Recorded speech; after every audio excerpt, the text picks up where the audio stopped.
Hello, welcome back to the stream. So this week, today I should say, I got something a bit special to show off. I have a new game that arrived today. This is Morkin, the Lords of Midnight solo adventure game, and I'm going to be flipping through it on camera before getting into playing it. So I've already opened it, so obviously this isn't an unboxing, but this is what came with it. Well, not the dice. So there is the book itself, which we'll get a closer look at in a moment. There is this wonderful map of the region of Western Midnight, the game region. It is a hex map, as you can see. So this is a hex crawl game. And I got a card from the creator of the game, and a very appreciative email, which was quite nice. It says, "Thanks so much. I really hope you enjoy the game, Juan." So, let's get straight into it. Let's put this aside. So, what is Morkin? It's based on a game called The Lords of Midnight, which is a computer game from the 80s. I had never heard of this computer game before. I only came across Morkin in a review and thought, this looks cool, I have to buy it immediately. So, just want to start by looking at the book here. So it's hardback, it's got Smith's own bindings, and it has these really cool black pages. And it's not just the edges of the pages. Like, if I open just at a random point, the pages are black and the text is white. The illustrations are all in this like inverted color palette, which is really cool. This is, I should say, a book from a Kickstarter. I didn't back the Kickstarter, but there are some excess copies, and I bought one of those from the creator's website. So this book, I don't know how many of them there are left, but probably not that many. As I imagine, there were just enough extra copies from the Kickstarter to cover things like damages and misprints and that sort of thing. So if you want one of these, you probably need to move pretty fast. So let's get into it. Let's just flip through the book a little. So we start with just a dedication. Here we go. Morkin, the Lords of Midnight solo adventure game by Juan Diaz Bustamante. The old songs say that one will be born, half fey, half human, whom the ice sphere cannot touch. Quite cool. And we start with a bit of credits, and I want to draw your attention to the list of inspirations. I know it's not that visible on camera, the text, but some interesting things here in this list of inspirations. So there's Kern Nathalis, which is a solo dungeon crawler. I've actually picked up a copy of that, so that should be here in the coming weeks. Then I'm going to play that on stream. We've got The One Ring. Obviously, I'm running a solo game of The One Ring right now in Fridays. And there's also Forbidden Lands, which is another free league system. And I didn't really get on with Forbidden Lands when I tried it. I found that the hex crawling rules in Forbidden Lands were a little bit board gamey for me, but maybe for a solo game that's what you want. So I think it would work better for this. So let's just have a look at what we've got here. So we have about 68 pages of rules, covering yes, all the rules. And then from page 68 onwards, we have a huge list of events. We have quests, bestiary, random tables, and some maps and character sheets and stuff at the end. So as a solo game, it does rely heavily on having a big list of random things, and this book definitely comes with that. So then before we get into the game proper, we have this little in memoriam to Mike Singleton, 1951 to 2012. It says this game is based on the strategy and adventure epic fantasy game The Lords of Midnight by Mike Singleton, released for the ZX Spectrum in 1984, which is often listed among the top role-playing and strategy games of the 1980s. So I've never played The Lords of Midnight. I didn't know that game existed before finding Morkin, so I can't really comment on how faithful an adaptation it is, but it basically explains there are a few ways. The overall objective in this RPG and in The Lords of Midnight is the same. You want to defeat the evil Lord Doomdark. And what this RPG does is it adapts one of the ways in which you can defeat Doomdark, specifically following the quest of Morkin, one of the main characters. It has some differences with the computer game.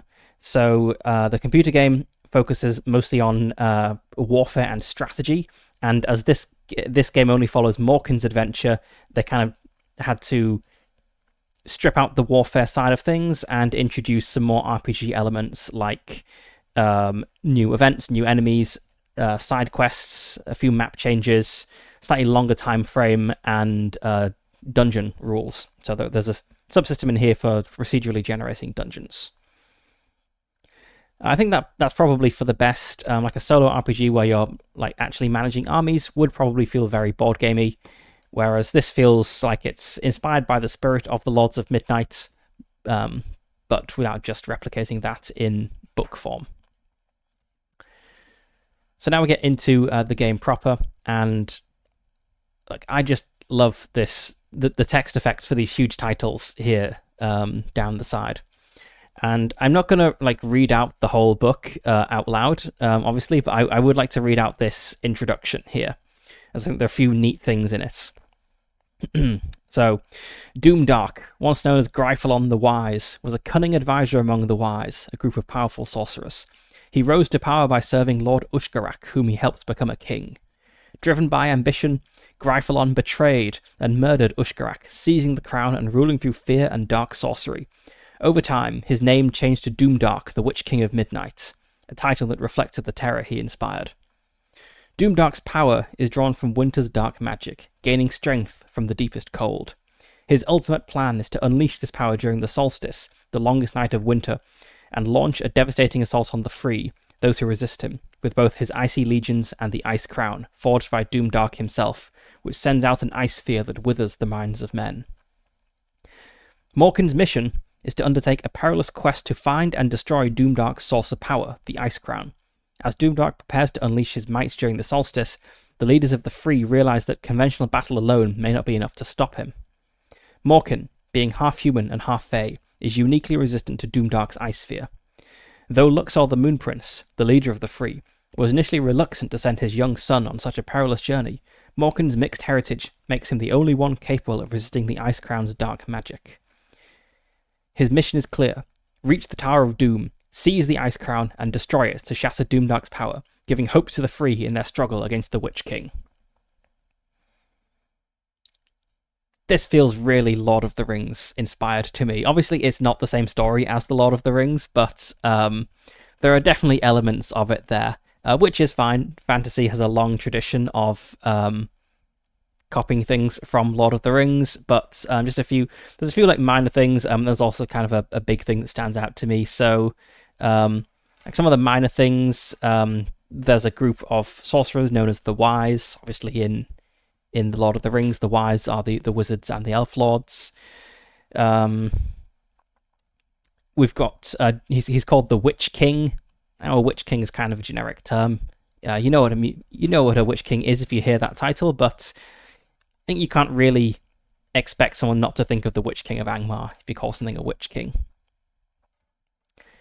But the main, very Lord of the Rings feeling thing here is the overall plot structure, which, to be fair, is shared with a lot of fantasy. But in the Lord of the Rings, the Dark Lord Sauron forged the One Ring, into which became this artifact of great power and great evil.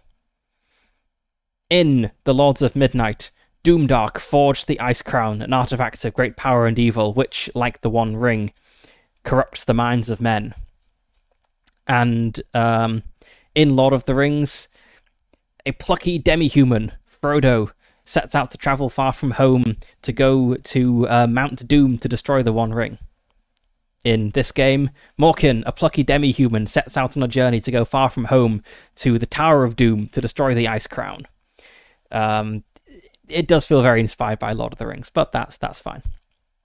I also love how Doomdark, once known as Gryphon the Wise, so Doomdark, the Witch King of Midnight, is a nickname.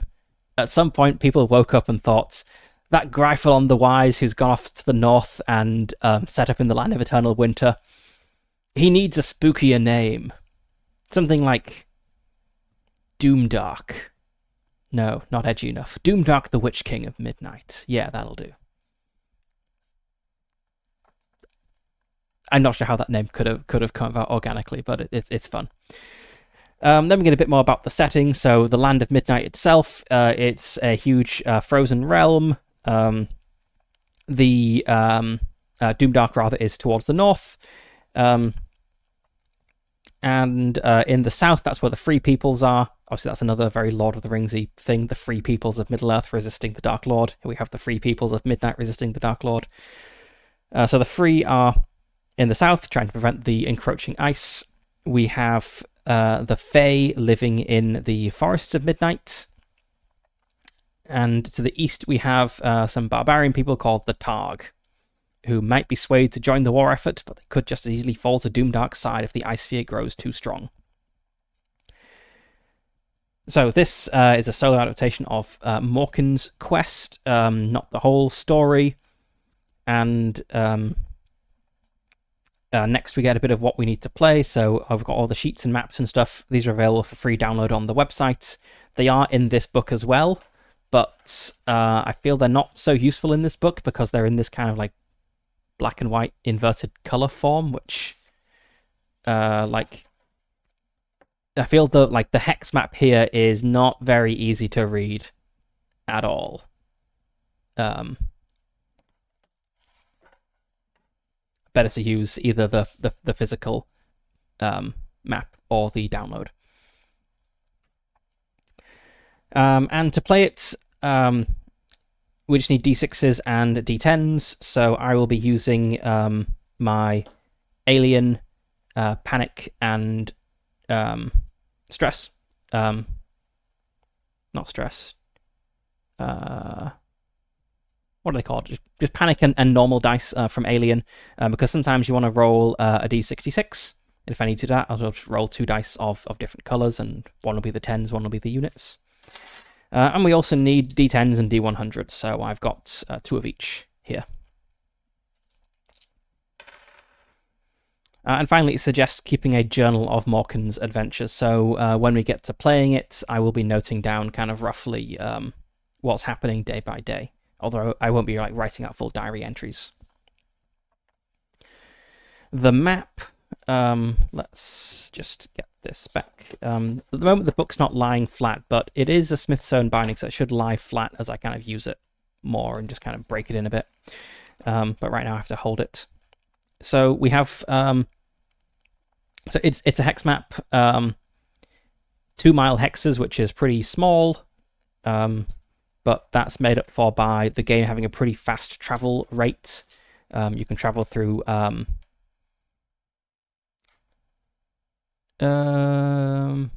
think you can travel through potentially up to 9 hexes a day without risking exhaustion. So small hexes, but fast travel. And there are 5 types of terrain on this hex map. Slightly annoyingly, there isn't a key of which type of terrain is what, but it's fairly obvious from the map. So we have plains, the flat expanses, the plains of midnight allow for normal movement, but leave exposed to potential threats. The plains are obviously these large empty areas of the map, like here. We've got mountains. Traversing the mountains are not only time-consuming, but also physically taxing. Mountains, obviously, like this sort of thing. We've got the forest. The forest are the homes of the magical Fae, who harbour no love for the creatures of the Witch King. And let's bring this a bit closer. So we've got an example of a forest up here. I also love that description. They harbour no love for the creatures of the Witch King, which tells me that in forests we're going to be safer from the creatures of the Witch King, but we might actually be at risk from the Fae themselves, as they probably keep a pretty close watch on their borders and aren't very trusting of outsiders to keep their land safe. Then we've got the Downs, gently rolling hills, slow travellers and may conceal hidden dangers. So here is an example of some downs along here.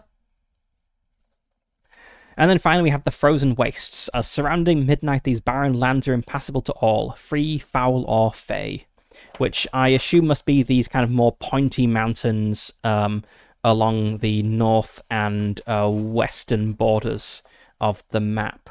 They're not on the east or south, but that makes sense because this is a map of western midnight, so we know it continues to the east, and we know that the free people are to the south, so it must continue to the south as well. That's our map. We have a number of different sort of sites in the map. We have citadels, towers. Towers have wizards in, of course. We have henges, which are ancient temples. We have villages, which can offer shelter. We have keeps. We have snow halls, which look like igloos. I guess they're kind of just like shelters people have built that you can rest in. We've got lakes, liths, that is ancient standing stones, caverns, and ruins. And a few interesting things to note. The citadels and keeps, some of them are safe, but some of them are controlled by Doomdark, and entering a citadel or a keep that's controlled by Doomdark is game over. There aren't that many of them, but it means... I feel that it means there must be some sort of forced movement mechanic, because otherwise you just walk around them. Like, let's just find an example. So if we're approaching kind of in like the northeast region, so these black ones, this is a keep controlled by Doomdark, and here we have a black citadel. So this is a citadel controlled by Doomdark. There's a lot of them, but there's also plenty of space around them. So, for instance, when you're approaching the Tower of Doom, it looks like if you're willing to go through the mountains, you can avoid the citadels. So I wonder if there's some sort of like forced movement mechanic which might end up forcing you towards a citadel, because otherwise you can just avoid them. The caverns and the ruins are also kind of interesting. So these are the procedural dungeons that was added to this game. So the caverns, obviously natural dungeons, ruins, more traditional dungeons. We have 12 special sites. So these are places which have dedicated encounter tables rather than just using the standard ones. And an interesting thing here is that they are all like named places, like the Tower of the Moon, or the Keep of Blood, or the Citadel of Shimmeril, except for number 2, a place in the Forest of Shadows. So there's some random forest clearing, pretty close to where we start, actually. Like here, right next to where we start. That is special in some way. And I'm kind of curious what is going on there. A very minor criticism I have about this map is that the numbers on it are black. And they're not that clear at a glance. So I know it's not very visible on the camera, but let's look at, say, number 5 over here. Like you can just about make out that that's a 5, like maybe not at a glance, but certainly like when you stop and look at it. But it's like straddling the border of 3 hexes, and there's like terrain behind it, so it's not super clear. But the digital map that you get from the website, it has the numbers in red, so they're much more visible there. And we have the most special site of all, of course, which is the Tower of Doom with this cool inverted color image. The Tower of Doom is an imposing and ominous structure. The base is encircled by a dense, twisted thicket of frozen trees and jagged ice. Inside, it's a maze of dark, winding corridors and icy chambers. At the top, the crown chamber is a vast circular room with a high vaulted ceiling. The walls are adorned with intricate ice carvings and ancient tapestries depicting the conquests of Doomdark. In the center of the room, on a pedestal of black ice, rests the ice crown, crafted from the purest and coldest ice crystals, forged in the darkest nights. The Ice Crown is the source of all Doomdark's power, enabling him to draw from the heart of winter all the bitter forces of cold and bend them to his will. If you destroy the Ice Crown, victory will belong to the free and you will have won the game. At last, Midnight will be freed from perpetual cold and the evil that has plagued it. I like that this game has a win condition. RPGs tend not to have win conditions, really. They usually have loss conditions, like a TPK is like your classic loss condition where you would end the campaign, but very few games have a win condition built in. It's just kind of up to the GM to impose one, so it's nice that the one is here. So we've got character creation. I'll kind of skip over this as we will get into character creation when I switch over to playing the game, but just to summarize, it is a percentile system, skill-based, where you want to roll low. So you have some attributes and those determine your starting skill values, and there's rules for kind of improving your attributes and skills over time with experience. But we'll get into all of that when I'm creating a character. And then we get on to the flow of play, which I expect I'll be referring to a lot. So the game is played in turns. Each turn represents a day, and each day is divided into 4 quarters. You have 30 days to complete your mission. If you do not succeed in destroying the Ice Crown within this time, you will lose, as Doomdark's armies will have conquered Midnight, strengthened by their superior forces and the ice sphere emanating from the Ice Crown. So we get a sheet to track the days and quarters and mark off what we're doing. And then we have a kind of procedure we have to follow. So every day we check the weather, we check the condition of our party members, so they could be poisoned or bleeding or whatever. We check the ice sphere level, so this will tick up gradually over time. And as far as I'm aware, all it does is make it harder to recruit new companions and make it so your existing companions are more likely to leave. If it does anything else, I've not seen that. And then you go through the 4 quarters of the day where you choose an action, you do the action, and then at night, once you've done your 4th action, everyone eats a ration and a new day begins. The weather is going to affect the game here. So weather is often just like a flavor thing, but here we roll a d10 to determine the weather, and there's a roughly 5 in 6 chance that nothing happens. It's a weather that doesn't really impact us. There's a roughly 2 in 10 chance that we get a slight bonus. There's a roughly 2 in 10 chance we get a slight penalty. And I say roughly because there is a 1 in 10 chance that it's the same weather as yesterday. So I guess probably there's a very slightly different chance of each type of weather on every day as you get further into the calendar because of these compounding same as yesterday results. It could be interesting to work out like what the exact chance of every type of weather is on every day. Let's see, we've got then we have the actions. So I'm not going to run through all the rules for the actions. We'll get into them when they happen. But just to list them, you can approach a recruitable character and try to recruit them. You can camp at night. You can fish in lakes. You can forage outdoors. You can hunt outdoors. You can rest, but not at night. If you want to rest at night, you have to camp. You can seek, which is to explore an adventure site for all of its secrets. And you can travel. You travel a number of hexes based upon the terrain you are starting in. And we've got a little flowchart here, and we have a penalty if we do not sleep. Just a couple of minor like layout quibbles here. I really dislike how this paragraph is split over pages with this flowchart in the middle. It's kind of just not great. So this page starts any other action. The previous page ends if you choose. Just feels it would be a little bit nicer if maybe this flowchart was on the page before, and so here we start with the heading conditions, and it's all on this 2-page spread. But that's a minor formatting quibble. And then we have the rules for all the actions. Very nice camping illustration here. I love this one.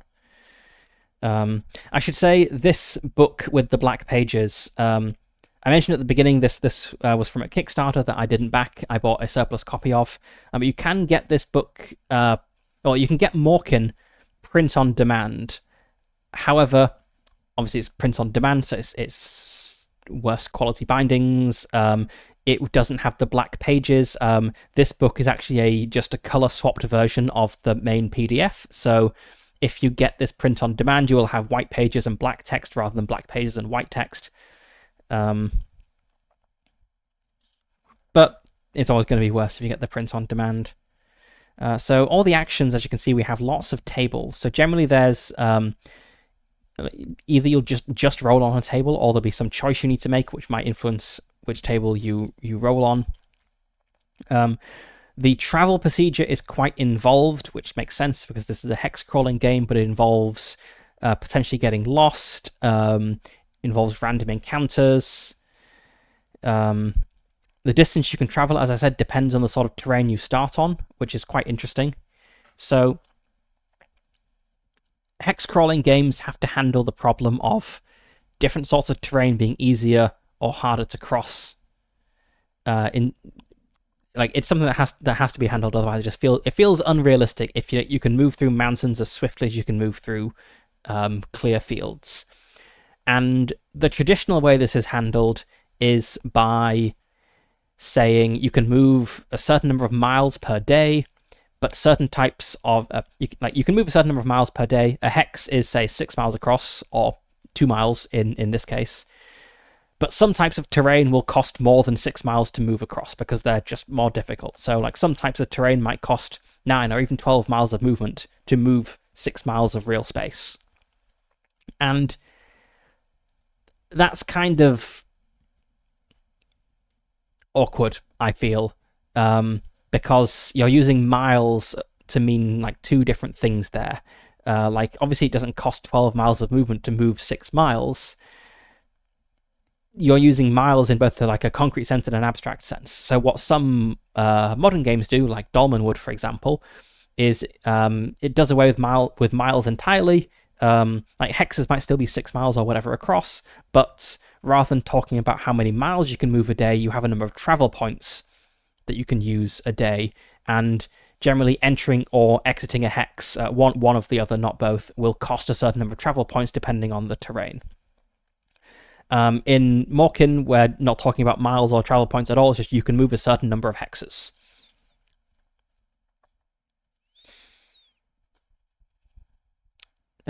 Let's see, so that's all the exploring and traveling.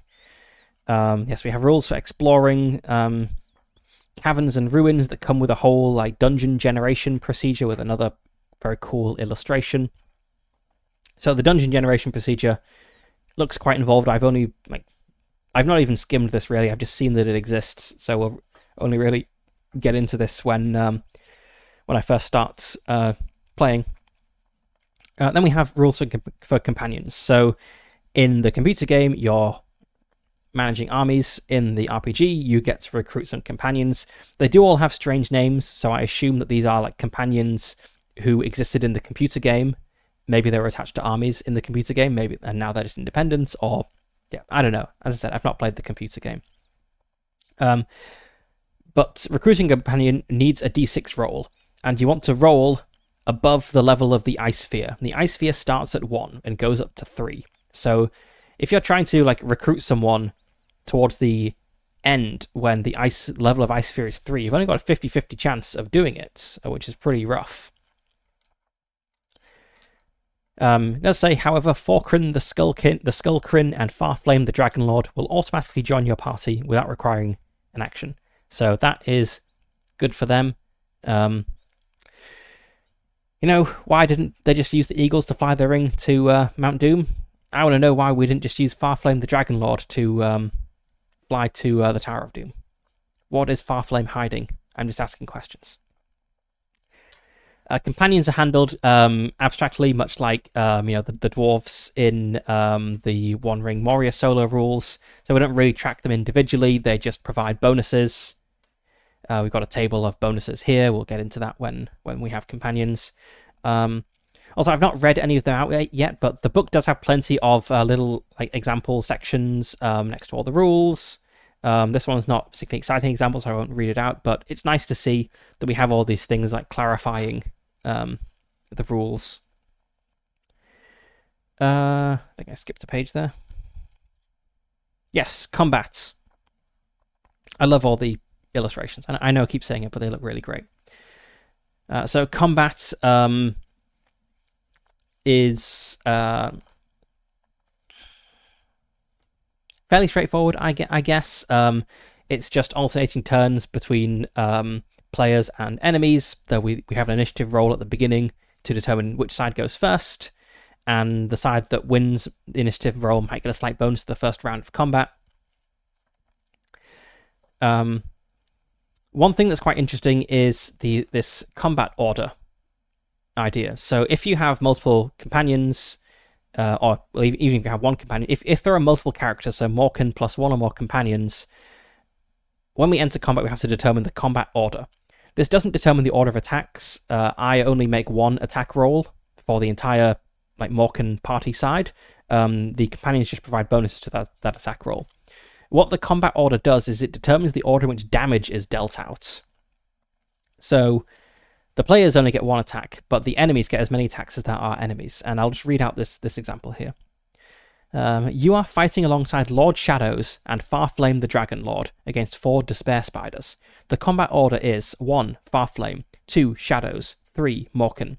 If the first spider successfully hits, the damage will be dealt to Farflame. The second spider that deals damage will hit Lord Shadows, and the third will hit Morkin, and the fourth will go back to Farflame. So I guess there's a slight element of tactics here in that you don't want... Morkin is the most critical character. If Morkin dies, it's game over. If another companion dies, that's bad, but it's not game over, so you probably never want Morkin first. However, I'm not really sure how you determine the order in which the enemies attack. Because if that's fixed, then yeah, how do you determine the order in which enemies attack? Because if that's fixed, you might want to try to match up strong allies against strong enemies or something. But where is that code? Because I will need to know that when combat happens.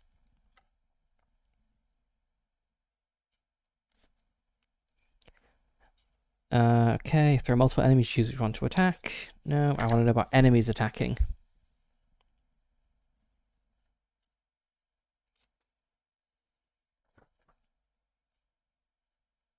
Maybe enemies just attack in whatever order they want, in which case you can't really strategically match up your companions against them. Well, we'll figure it out when we get into a combat.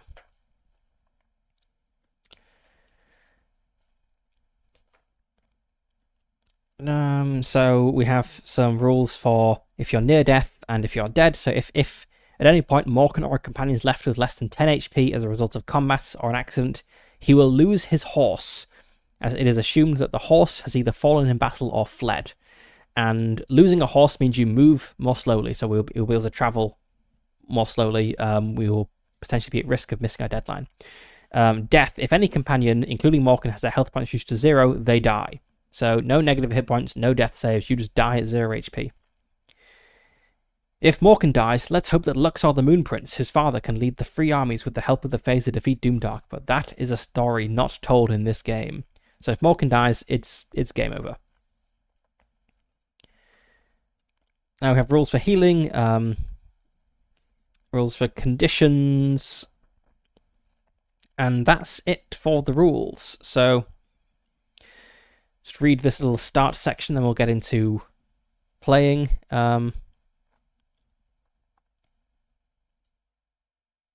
Actually, no, this kind of covers making rolls and stuff, so I will leave that until we get into playing. So we have this nice events spread. So that is Morkin, the rules at least, and I will switch over to the dice cam RPG virtual whiteboard thing to play the game. But to do that, I will need to reconfigure my cameras. So hold on for a few minutes. Well, hopefully not minutes. Hold on for a few moments.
Okay, that's about correct.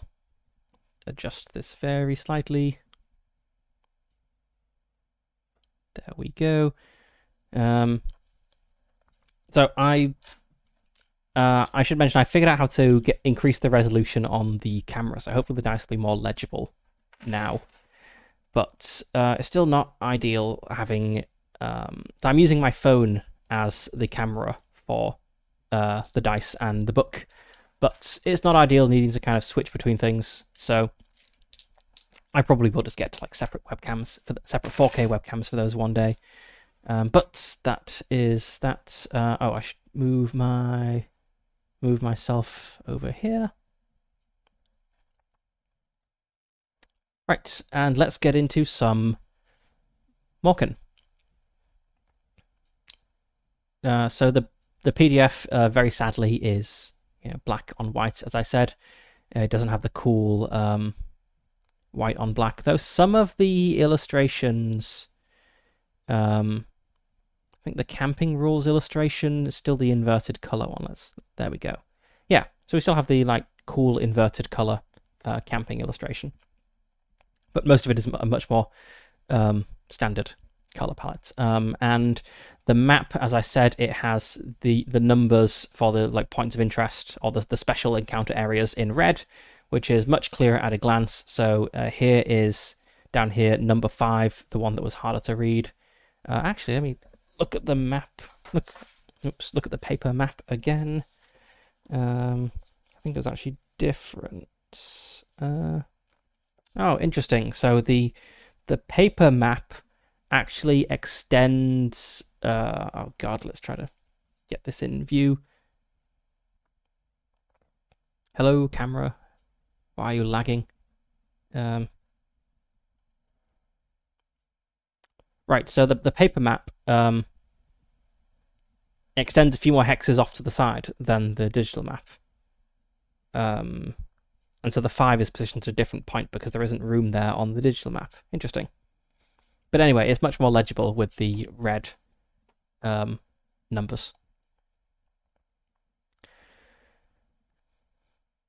Right, so let's just run through what I've got here on the tabletop, and then we'll get into character creation. Find the character creation rules. That's progression. Here's creation. Okay, so I've got my map. I put a little token down here on the Tower of the Moon. This is where we currently are, so I'll just move this around to track which hex Morkin and co are in, but we start in the Tower of the Moon. I've got my character sheets up here. We've got our attributes, we have skills, various other things. So I've just put placeholder numbers and like little tokens and stuff everywhere, so it'll be easy to manage. We have an adventure sheet, which we use to track time and the weather and what we're doing each quarter of the day. There's also some battle stuff down here. Just adjust my browser size there, so I can more easily see what's on stream. And then we have a couple of ruins and cavern exploration sheets. So you can see we've got an area here to draw, and we have like a summary of the process procedure like around the side. I've got 2 of these. I'll make more copies if we explore more places. I very, very, very much doubt we will complete Morkin today unless I like die immediately. So this is probably going to be like a couple of Monday sessions of Morkin, which will be quite nice. It'll be fun to play like a slightly longer solo game that's not quite a full campaign like the One Ring. So let's make a character, and the game very helpfully does the most difficult bit of character creation for us, which is coming up with a name. Our character is called Morkin. No thought is needed there. So there are 4 attributes used in the game. We have strength, dexterity, intelligence, and charisma. They do what you would expect them to do. And we have skills. Our skills are based on our attributes. So the starting value of animal handling, for instance, is your charisma score. And I'll just skip ahead slightly to advancement, as it's important. Each time Morkin defeats an enemy or completes a quest, he gets XP. And you can spend, which we track up here, and you can spend 20 experience points to increase an attribute by 1. When you increase an attribute by 1, any skill that is based solely on that attribute, so let's say we increased our charisma by 1, animal handling and all the other charisma skills would go up by 2. And all the skills which are based partially on that, so let's see, so mental toughness involves charisma divided by 2. If we gained 1 point in charisma, we would gain 1 point in mental toughness. So gaining points in an attribute after character creation actually improves them kind of twice as fast as it would during character creation. Right? So, you know, if you add 1 point to your charisma during character creation, you would only get half a point in mental toughness, but after character creation, you get a whole point.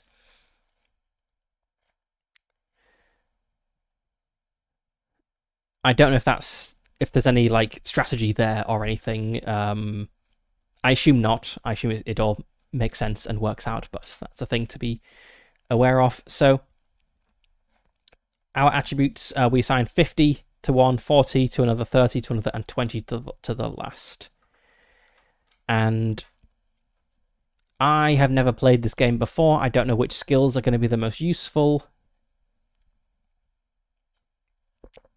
I do know, however, that you need to make camping rolls every night to get a good night's sleep. So I think I want Dex or Int to be pretty good.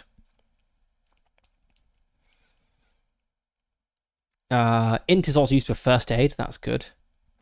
What is Dex used for? Dex is used for defense. That sounds quite nice.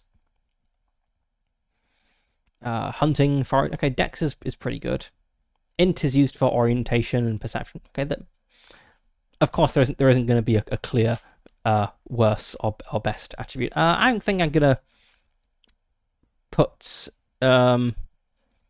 let's make Int my highest one, and then I'll go for do I want my Morkin to be unlikable? I could use charisma as my dump stat. What is charisma used for?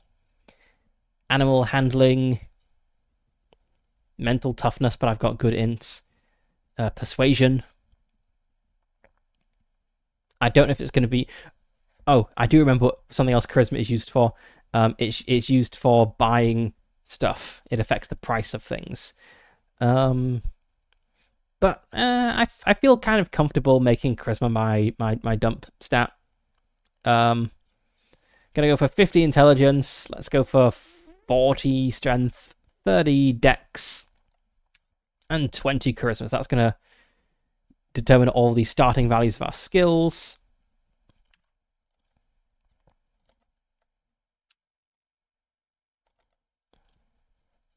Let's do all the straight ones first, so I don't need to think.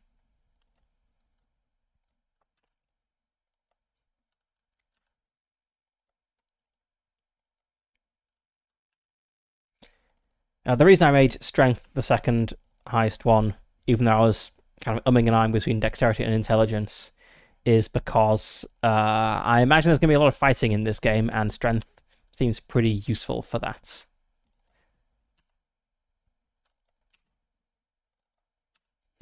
Right, all the half ones now. Right.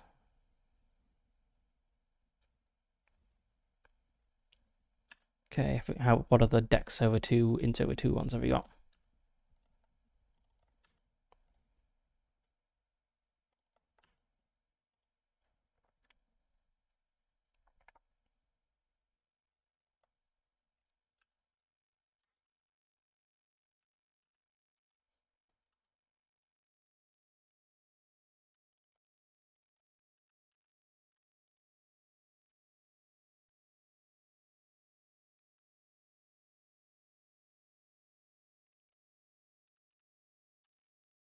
Okay, I think that's all right. If I'm wrong, correct my maths in the chat. I wouldn't feel too bad about not being able to divide by 2 in my head. There's pressure when you're streaming, you know. Okay, skills. So yes, I've set all my starting values for those. And that's just what the skills do. Once you determine the initial values, you can distribute an additional 50 points amongst the skills with a maximum of 60 points per skill. And then later during your adventure, you'll be able to increase these up to 80 points per skill. So maybe I didn't need to pour everything into intelligence. Maybe I could have held off on that and just boosted the intelligence skills with these extra 50 points. So let's see. What do I want to... It's probably better to be... generally with skill-based games, it's better to be quite good at some things rather than to be kind of mediocre at everything. Especially as this is a percentile game. So right now, I only have a 50-50 chance of succeeding on my best rolls. So it's probably better to bump some things up and have like a good chance of success. So I know orientation is important because you can get lost easily. So I'll be rolling this every time I want to travel, and it would suck getting lost, like going in the wrong direction half the time. So I'm going to bump orientation up to 60. Let's just keep track of how many I've spent over here. So I have 40 left to spend.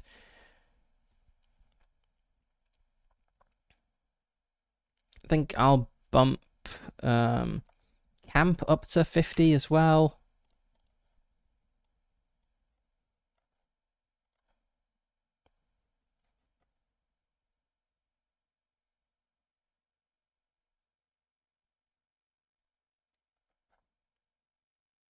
I feel persuasion could be useful, so let's offset our bad persuasion a little bit with another 10 points.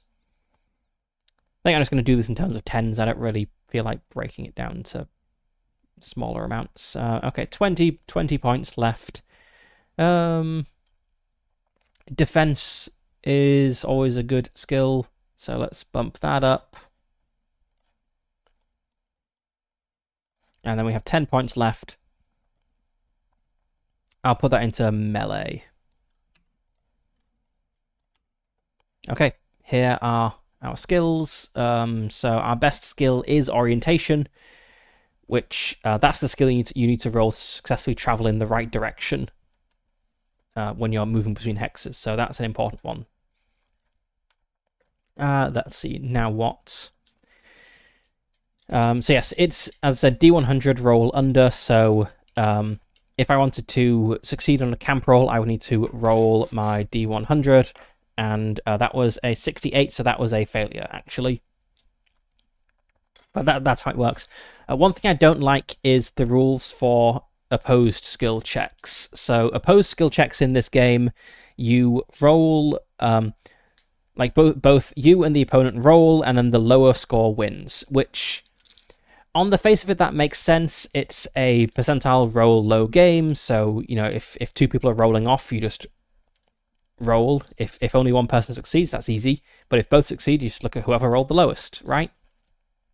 But the problem there comes if there's big differences in skill. So if, let's say, I had some skill at 80 and some enemy had a skill at 20, and we were rolling off, and I rolled a 19, so I succeeded by rolling well under my skill of 80. They succeeded rolling an 18, so they kind of barely scraped by, but they would win because they rolled lower. And that feels a little bit dissatisfying to me. Maybe it will work in this game, but I feel just from reading the rules that is kind of a mistake. It's not the mechanic percentile systems usually use for that problem. For that reason, rather. Normally, one of two other rules is used. So the most common, I think, is, I believe it's called like blackjack resolution, which is used in games like Delta Green, for instance, where you want to roll under your skill, but in an opposed roll, the person who rolls under their skill but gets the highest number is successful. Because being able to roll higher than your opponent but still succeed represents you having a greater degree of skill than them. The other way of doing it is an approach like in Call of Cthulhu, where you have kind of degrees of success based on how far below your skill you roll. So in Call of Cthulhu, if you roll under half your skill, that's a hard success, and if you roll under a fifth of your skill, that's an extreme success. And then we don't compare numbers, we compare tiers of success. So it's easier for a higher skilled person to get a hard or extreme success than a less skilled person.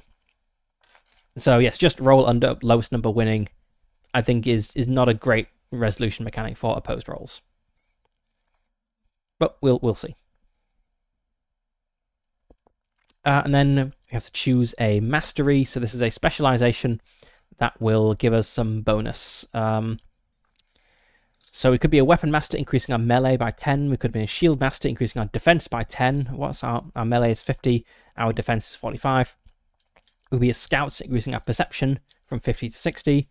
Ranger, increasing camp from 50 to 60. Locksmith, increasing lockpicking from 40 to 50 and giving 5 lockpicks in our starting equipment. It could be an animal trainer. I think definitely not with our 20 animal handling. We could be a medic, which would increase our first aid to 60 and add bandages to our starting equipment. We could be a harvester, which would increase our foraging to 50 and give us a foraging knife that grants a bonus to foraging rolls. So that's kind of actually increasing foraging by 15 rather than 10. That's not bad. We could be a hunter, which is kind of the same thing. Increases hunting by 10 and gives an item that gives a +5 bonus to hunting. Be a pathfinder, increasing our orientation by 10. Be a shadow stalker, increasing our stealth by 10. But our stealth is only 30, so probably not worth investing in that. We need to level up stealth quite a bit to be succeeding on those. I'm thinking maybe pathfinders really go in on orientation. That'd bring orientation up to 70%, which is nearly at the skill cap. Then again, that could be, maybe that's too specialized, straight out of character creation. Maybe we want something else to be a little bit higher.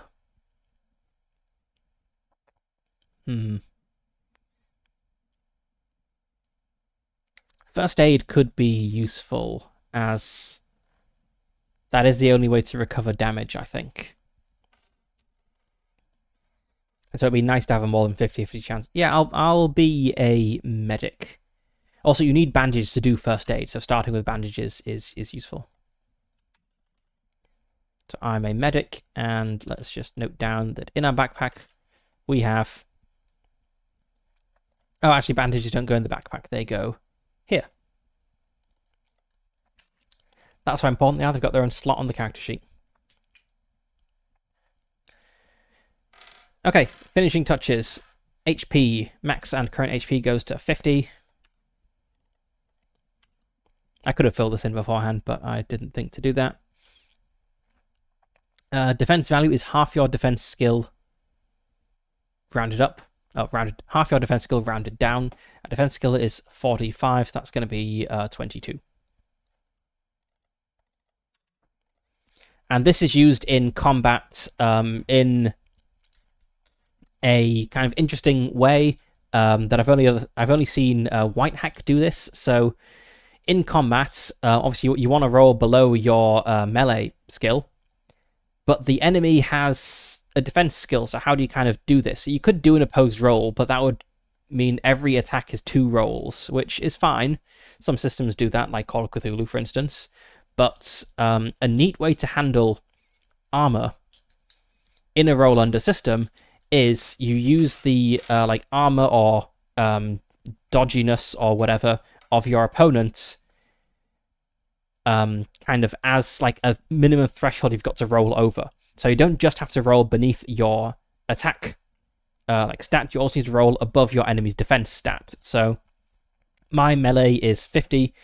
So let's say I wanted to attack someone who had a defense value of 10. I would need to roll, I think probably 11 to 50. I think hitting the defense value still counts as a miss.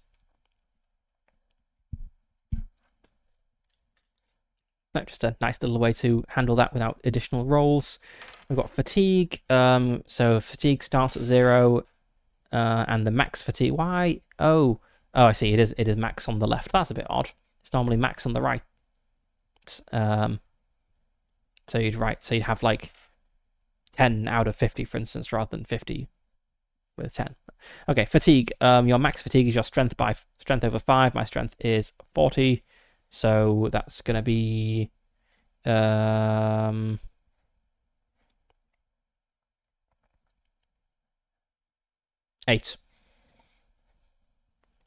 I can maths.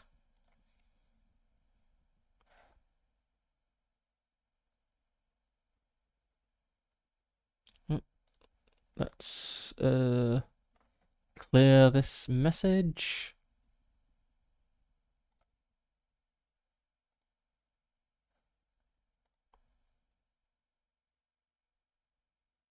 Goodbye, spammer. Okay. Bandages, since we start with 5. Rations, we start with 5. Lockpicks, 0. Money, cha over 2. Oof. So not only does our charisma affect the price in which you buy things, it affects how much money you get. So you're double penalized for having bad charisma. Maybe that was a poor choice. XP is at 0. And then equipment. So we have 40 coins to purchase items from the equipment tables, but we can't save any excess coins.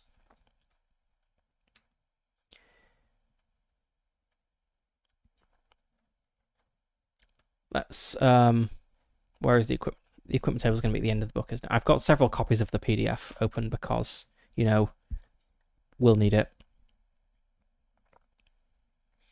Okay, 40 coins to spend. And it looks, let's just double check the encumbrance. You can, oh, okay, weapons and armor don't count towards encumbrance.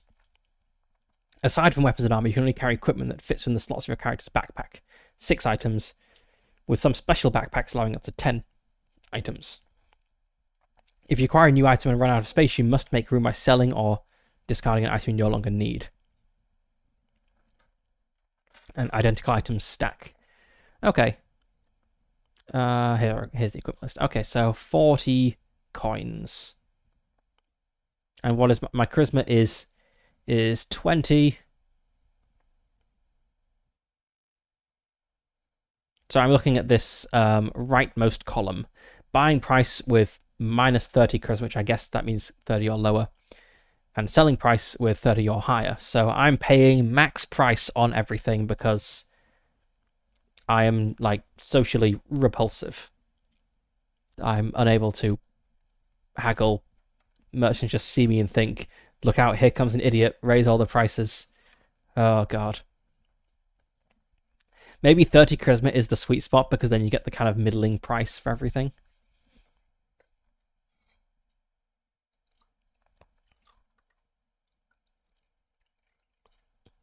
But I'm not redoing it. I'm sticking with. I've made my bed. I will lay in it. All right, so I will get some leather armor.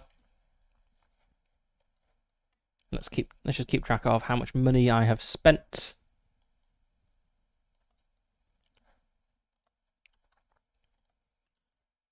Here's where I put the armor. Let's just got leather armor.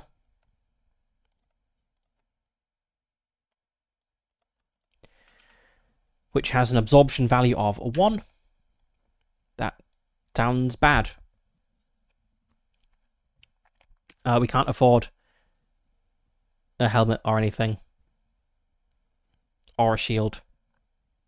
If we were charismatic, we could have afforded armor and a shield, but then we wouldn't have been able to afford a weapon, which is probably bad. Okay. I feel we probably want a... So the two-handed sword would deal additional damage. What is the difference between a sword and an axe? So they both deal the same damage, but the axes are 1 gold more expensive. Is it just like a looks thing? Do axes look cooler than swords? Oh, well, swords look cooler than axes. Unless you're a dwarf. I could imagine that maybe you could use an axe as a tool, whereas you can't really use a sword as a tool, but yeah, I'm not sure. I'll get a one-handed sword. Maybe I'll be able to afford a shield in the future, or I can take a shield from a dead body or something. So that's 24 used.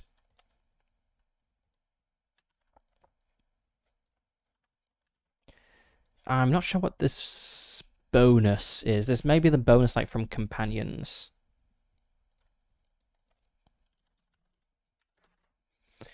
Our one-handed sword, which does d6 damage.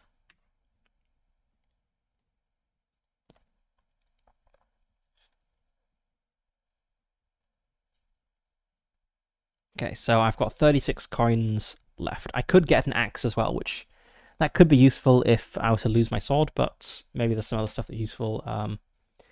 Fishing rod needed for fishing. What is my fishing skill? My fishing skill's 30. I'm probably not really going to be fishing.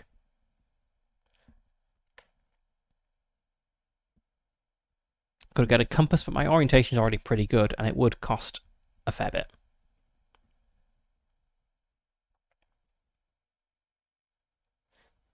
Okay.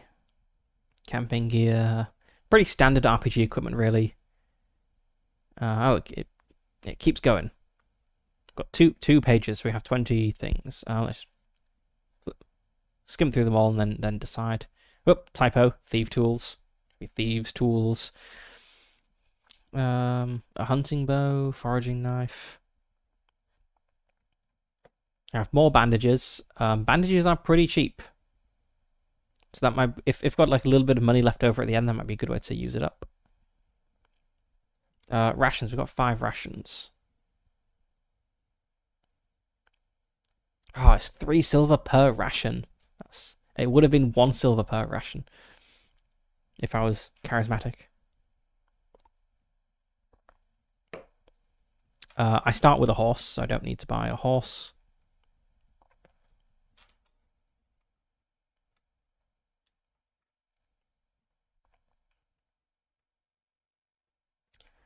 I might grab some healing things. So the sweet flame leaves provide bonus HP. There's a slight inconsistency here in that it says 2 sweet flame leaves and 2 venom thorn leaves, but other things it says bandages 5 units. It's not a huge issue. But yeah, let's get 2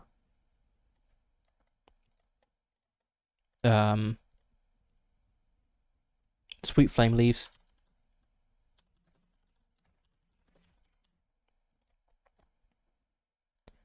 So that's 8. That's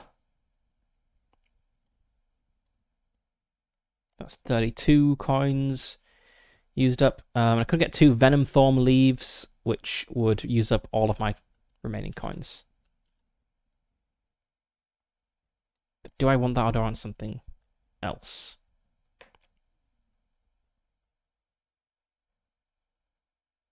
So I can't... I mean, I could get a fishing rod, but I couldn't afford bait for it. Oh, no, I could afford bait.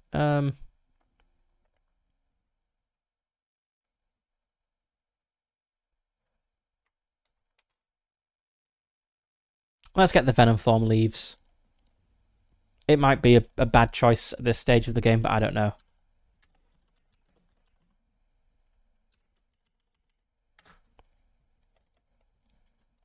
I don't really know what I'm doing. I don't know what's going to be useful. But okay, so I've got some stuff for first aid, and that was all of my starting money. So that was equipment. So this little checkbox to indicate which item is equipped. Let's copy our little condition marker and put that down here.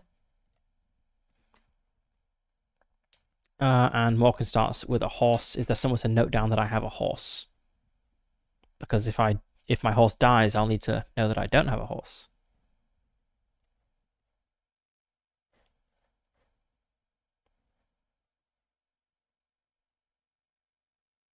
I don't see anywhere to note down that I have a horse. So maybe I'll just write on here when I'm unhorsed, if that ever happens. Otherwise, I'll just assume I have a horse.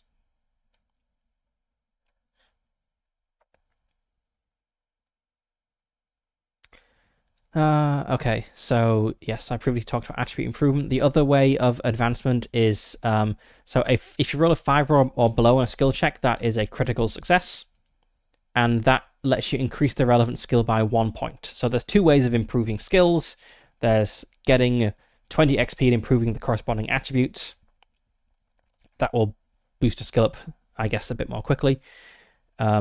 Or you can roll a critical success. So you have a 5% chance on any roll of increasing the skill by 1 point. Melee and defense rolls are a little bit different. So if you crit during an attack, you can choose to increase either the melee or defense by 1 point. So that's quite nice.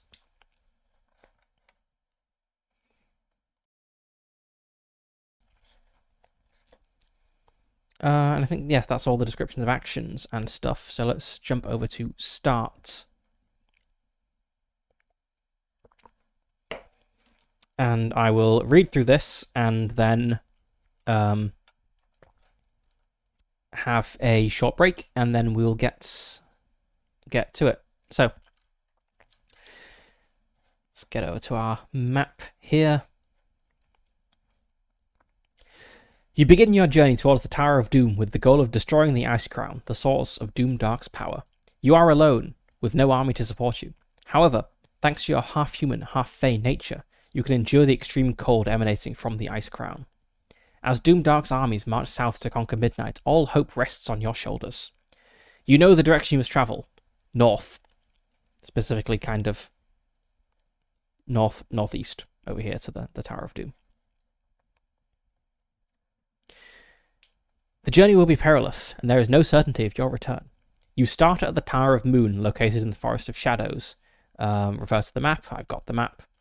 The map is divided into 2-mile hexes. Place a marker to indicate you're there. It is morning, and a new day has begun. The first thing you need to do each day is to check the weather. Roll a d10 on the weather table. Let's get the weather table up.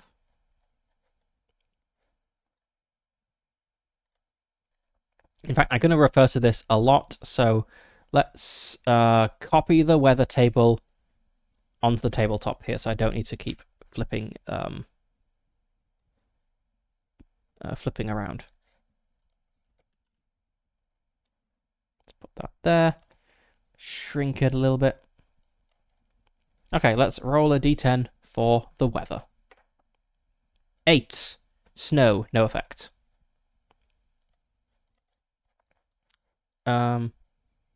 Oh, it's summarized over here. Okay, I don't need this table at all then. Let's see. Does that say exactly the same thing? Yes, heavy and heavy snow bonus penalty 20 to all skill checks. Making sure a skill check. Okay, yeah. So I don't need to copy this table at all. Let's delete this. Almost like some thought went into this. So no effects. Also, the ice sphere is 1. Actually, yes. So it doesn't ever go down, so we can just like cross things off.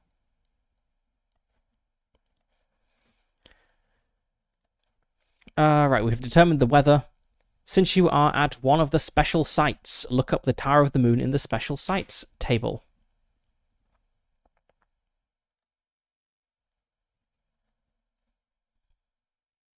Let's find that special sites table. The Tower of the Moon in the Forest of Shadows. You find yourself within the ancient Tower of the Moon, deep in the Forest of Shadows, where the Council of the Wise has gathered in a final stand against Doomdark. With you are Luxor the Moon Prince, Rothron the Wise, and Corleth the Fae. Their mission is to rally the armies and defend the lands from Doomdark's advancing forces. Your path, however, is different. As one untouched by the Ice Sphere, you are tasked with journeying north alone to find and destroy the Ice Crown, the source of Doomdark's power and Midnight's eternal winter. The fate of the realm now rests on your shoulders.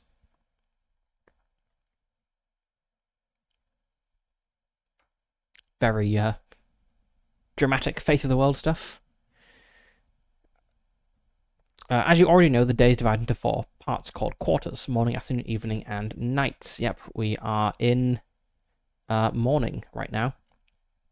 You can perform 1 action during each quarter. Since you're in a tower and towers are vital for guidance and obtaining help, I recommend that your action during morning quarter should be to seek.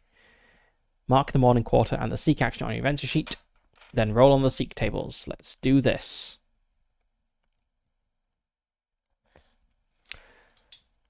Then, having completed your first action, you advance to the afternoon quarter. It might be wise to begin your journey north, so your action during the afternoon quarter will be to travel. So you get this kind of like little mini tutorial at the beginning. And it goes on to say, as you are mounted and on planes, you can move 3 hexagons, take an orientation skill check. It explains how that works. And then we get on to the tables. Okay, let's go to the seek tables. Roll on the seek tables. You can only seek once per site. Where are the seek tables? Here we go.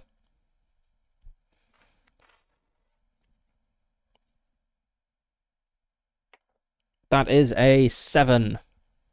7 results in a tower.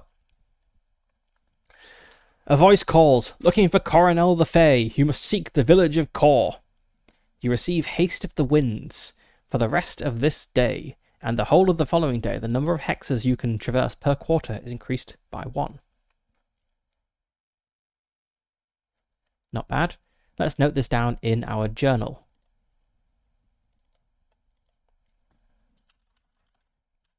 Why is that so small? There we go. Let's make that nice and big. Morning.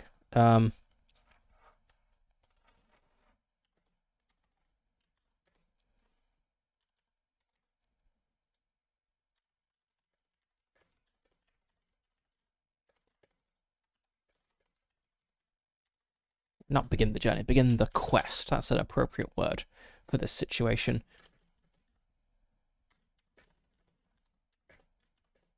Not quite as I set forth, as I surveyed.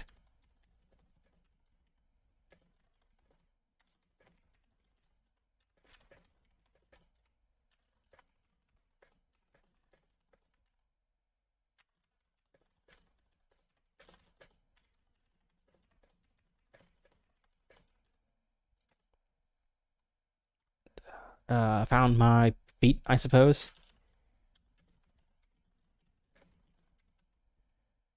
Let's just note this down.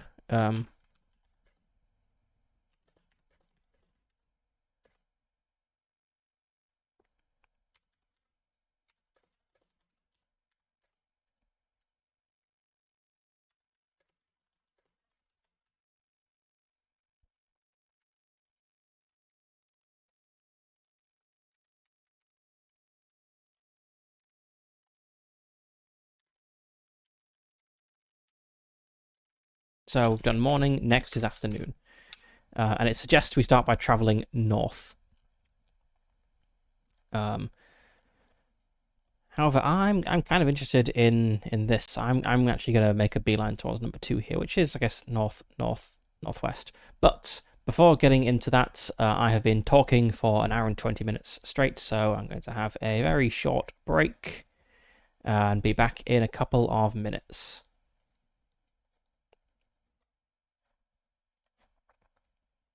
Alright, I'll be back shortly.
Okay, I'm back. Let's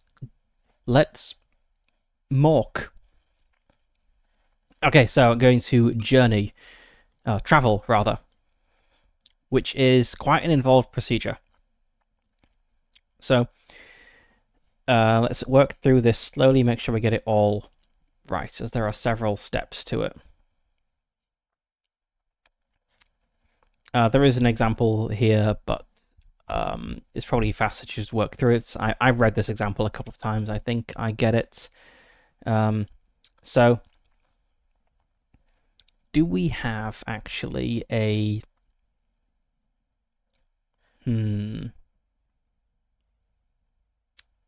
probably not worth copying these tables over onto the whiteboard, as I'll be referring to these pages every time I do it. So, travel distance determined by the number of is the number of hexes you can move in a single quarter, and you could travel all 4 quarters if you want. You just have penalties if you don't sleep at night.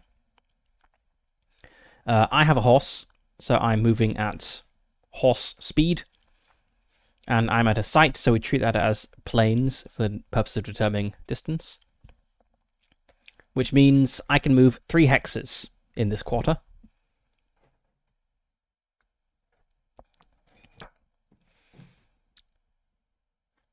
I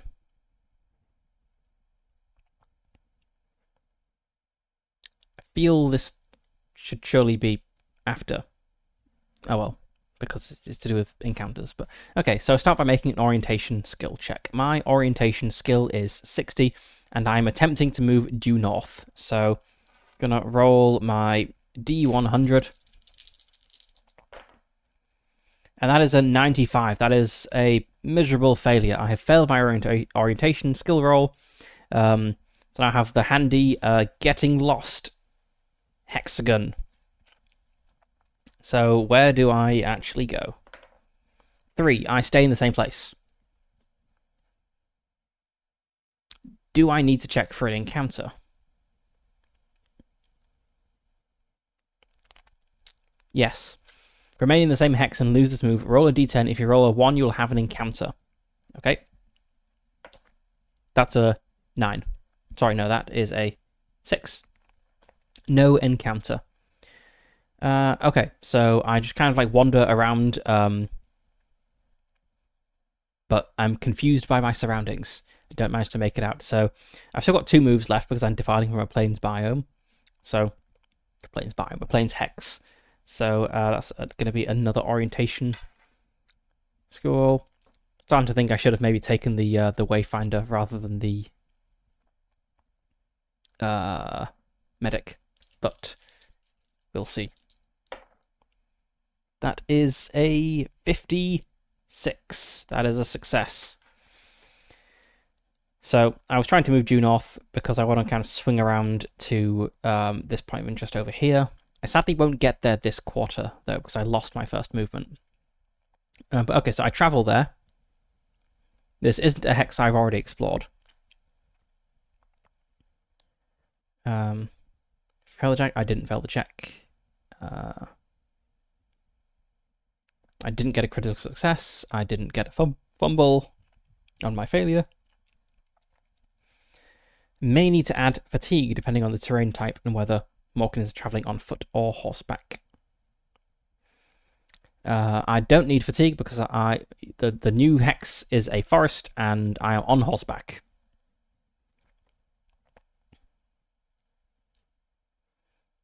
I'm not in a place with a dark citadel or a dark keep, but I do need to determine encounters. So Doom Dark encounters, the Ice Sphere is 1, so there is no Doom Dark encounter. I'm not at a special site. I'm not at a regular site. Okay, if you're not at a special site or a regular site, and there was no Doom Dark encounter, roll a d6. If you roll a 1 or a 2, an event occurs. Okay? That is a 3. No events.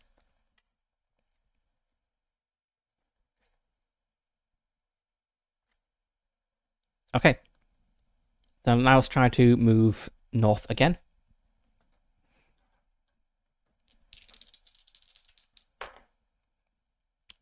No. That is a failure on the orientation roll, and a 6. The getting lost road, which I believe is northwest. Yeah, oops. I've moved away from where I wanted to be. So again, there's no... it wasn't a fumble, so that's fine. No fatigue. No Ice Sphere. What about an encounter? Oops. I threw my dice out of the dice tray. No encounter. Okay, that is quarter 2 of the day. All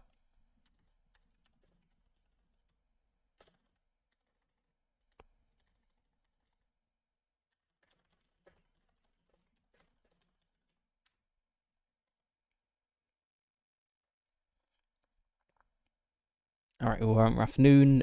We traveled. I feel we should take another travel for the evening. And I want to reach point 2. I want to see what happens here. So I'm going to try to go northwest. I also want to have some random encounters happen, so I know what that side of the game is like. And traveling will potentially provoke those. Okay, that's a 12. That's fine. No encounter. These dice only roll 3s. They definitely got other faces. Let's go northwest again. That's a 45. It is a special site. Consult the special sites table. So where's our special sites?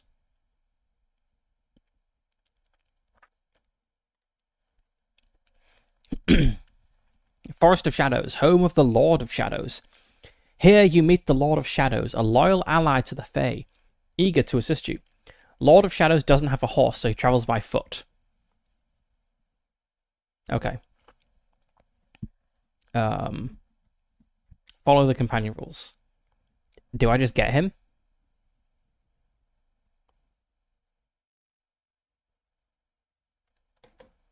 Or do I need to? Well, let's go look at the companion rules, I suppose, as it did mention which ones. It was Farflame and Skull Crim who just join.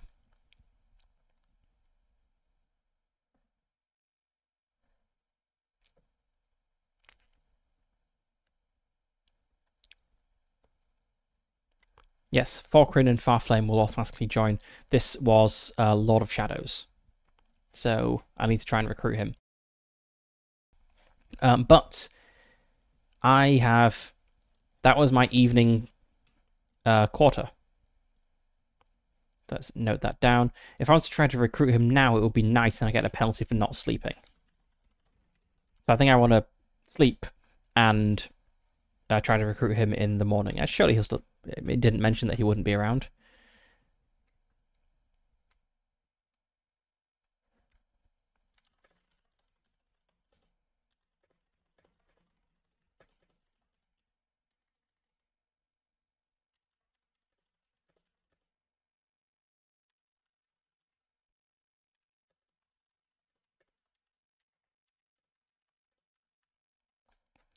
But yes, let's camp for the night, and I'll try to recruit Lord of Shadows in the morning.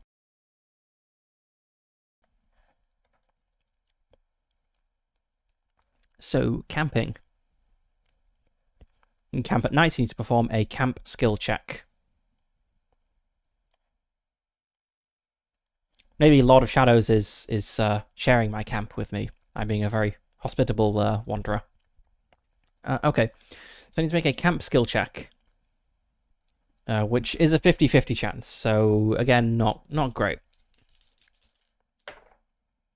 That's 14. That's fine. I seem to recall seeing somewhere that people don't really perceive odds as fair unless it's like 60 or 70% chance of success, because we like over-index on failure, which is why most RPGs, like the even odds of like a standard task, are kind of skewed towards success. In a percentile game, seeing just the raw numbers really hits home that you are imagining how unlucky you're being. But yes, that was fine. It wasn't a critical success, so I'm not down on any HP or fatigue.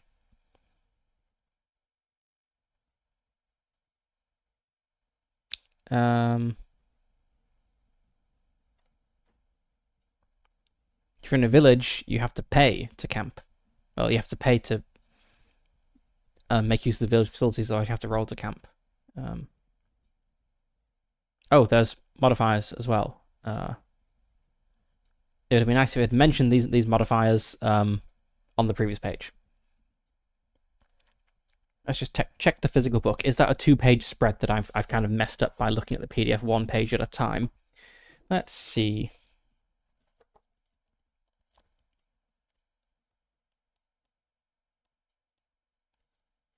Yes, it is. In the book, this is going to be super hard to see, but because I've got it all zoomed in for dice. In the book, we have the camping thing on the left side, and we have the table on the right. So it is more visible in the physical book that the modifier. Oops, the modifier is there.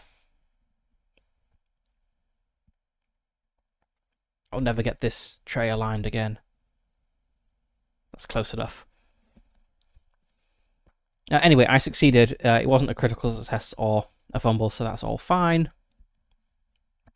So that was the night. Yes, let's say that the Lord Shadows shared our camp.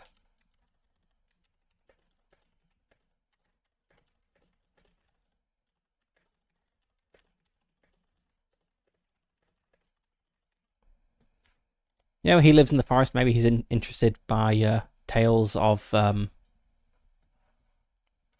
normal civilization things like shops and indoor plumbing. Right, it's a new day, so we have to. Oh, we also have to consume a ration. There's only one member of the party. Let's double check the course of the day. So at night, yes, at night you consume a ration, marking your day on the calendar. Should I have marked a day already? I guess not. I guess we're crossing off days as we go through them. Yeah, there's 30 boxes, and if you don't do it by the end of day 30, you're done. Okay. So I have consumed... Oops. Now I have consumed a ration. I have checked a day off on the calendar. The ice sphere doesn't change because it only goes up every 10 days. And though I need to check the weather. That is a 9. That's one of the bad ones. Heavy wind or heavy snow. -20 to all skill tests. And I need to make an endurance skill check. If I succeed, it is only a -10. So what's my endurance? 40.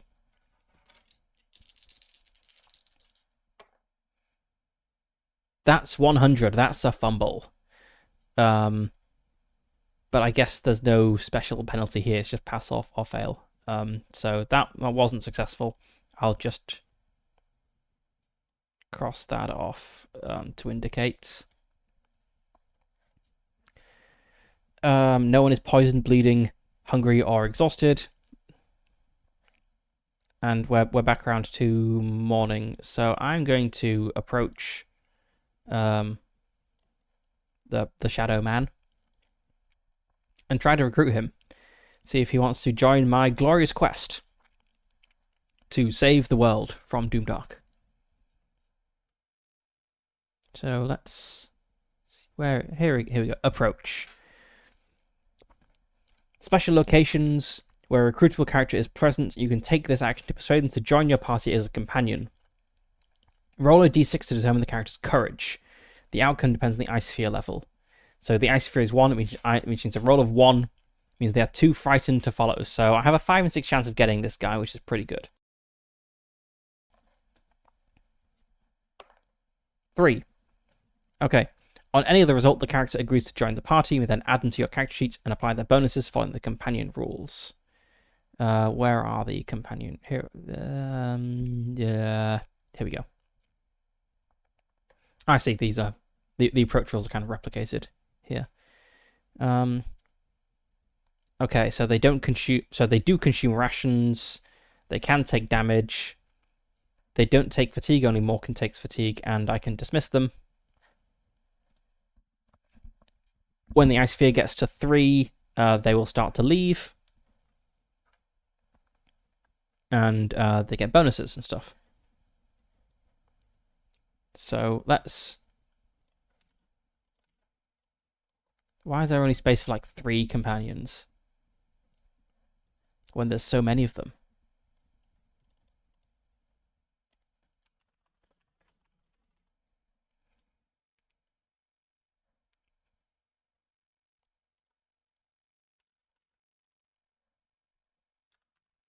Some of these names are a little long. I might need to shrink my font for some of them. Okay, we've got 35 there. Presumably at max HP right now. Melee bonus of +3.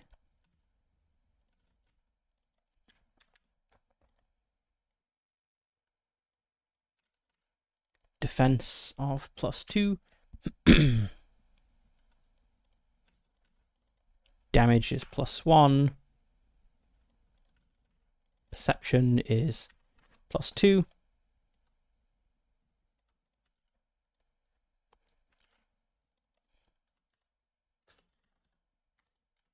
Gives a +10 to foraging. And he has no conditions. And he gets me 6 rations.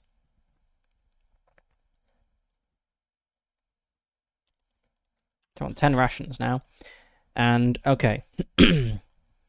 So I've got these bonuses.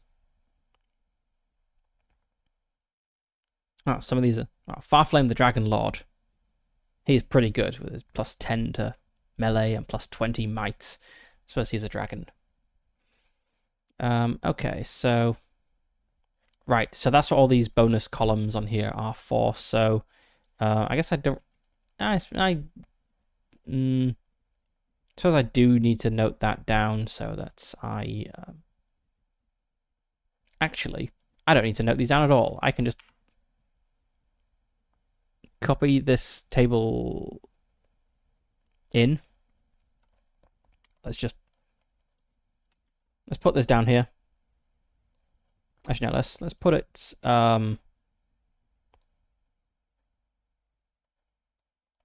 above Morkin's character sheet. So I'll put this here. And really, all I need to do is keep track of their HP and which ones I have, and I can just note all the bonuses down directly. Okay, so melee, defense, and damage, those apply to weapons. Okay, so defense. Is defense to the skill, or is it to the defense value? Let's see.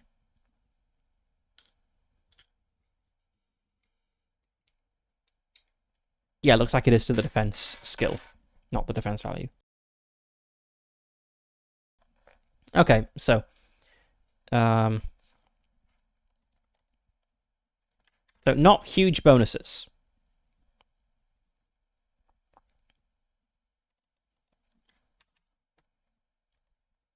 So that's another point of defense value. +1 damage, which goes with our weapon. D6 +1, pretty good. That's as good as a two-handed sword. And perception, we also get a +2.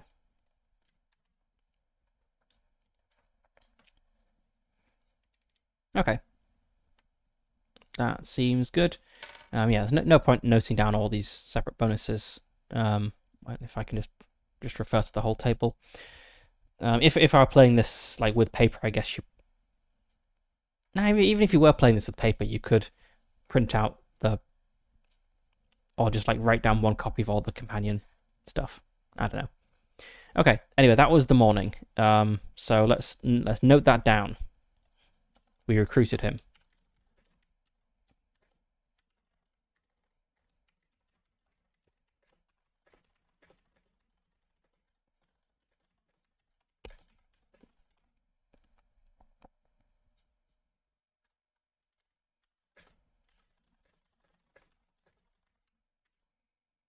The Lord of Shadows agreed to join the quest for the Ice Crown. But it is a bad day. Well, it's a bad day for everything, really, because of the heavy wind and snow. So what do I want to do? Probably I should start heading northeast immediately. There is a ruin here. What's this? It's a lith, I think. So go to yet another copy of. Oh, I had the companion rules open already. Anyway, let's go to yet another copy of the rules. So yeah, there's a lith nearby. It's kind of interesting. I think I should start heading north. So I think I want to swing by like at least a couple of these points of interest. So maybe I'll strike north to the Tower of Koroth here.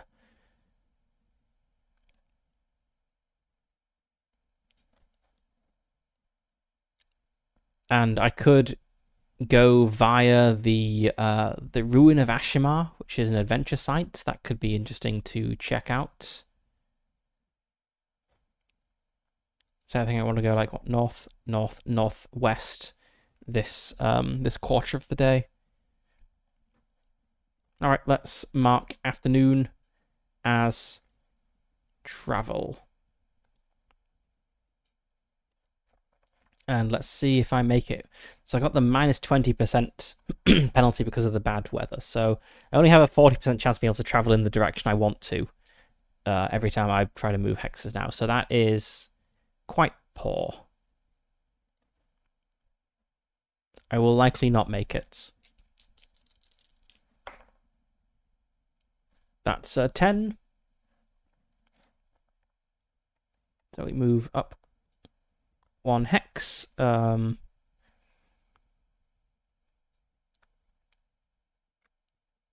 And yes, it's just a 2 in 6 chance of encounters, events rather. No event. Okay, let's try moving north again.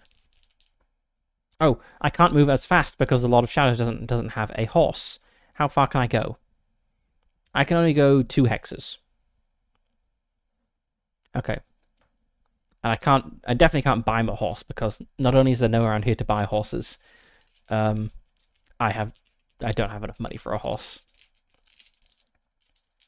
So I guess we'll try going north. That's a 4. That's a critical success. So that means this skill goes up by 1.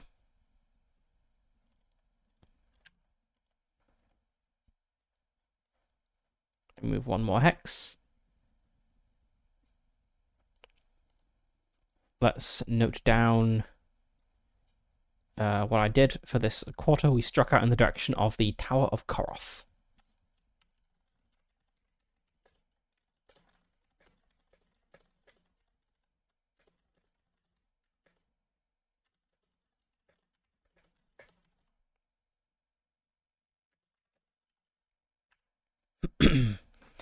Struck out for the Tower of Koroth, and like no one's injured or anything, so I guess we just continue for this next quarter, and then we'll make camp. So I'm going to try to go north and then northwest. So I'm now trying to roll 41 or under. It's a 35. I'm being very... Oh, I didn't roll to see if there was an encounter in this hex. There is an encounter in this hex. I'm gonna cheat and say it's fine that I've already rolled the orientation thing if I continue moving. But we do have an encounter. Event, rather. Okay, that's fine. Events table. Events. And we're in the plains. So this is a D66 roll. So the black D6 will be the 10s. It's a 64.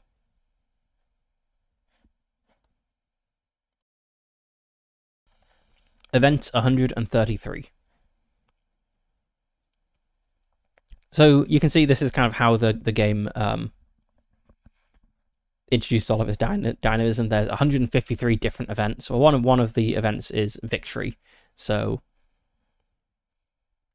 not all of these will be random events. But yeah, there's a huge number of events and also quests. So yeah.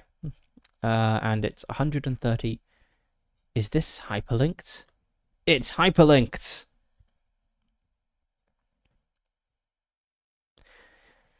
You encounter a group of refugees fleeing the war, their faces weary and their clothes tattered from their arduous journey. They are headed south, away from the advancing armies, and they warn you with solemn voices that Doomdark's troops are massing to the north. You're heading straight into danger, one of them cautions, their eyes filled with worry. Among the refugees is a merchant carrying a modest selection of supplies. He offers to sell you 5 rations for 10 silver coins, saying, "We have to lighten our load if we're going to make it to safety." I don't have 10 silver coins. I do have 10 silver coins. I have exactly 10 silver coins.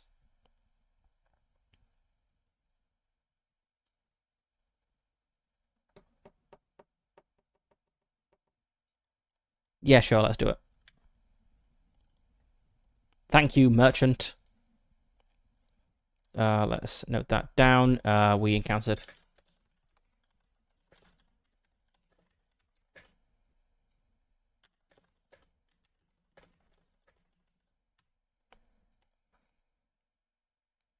Okay, right, so that was afternoon.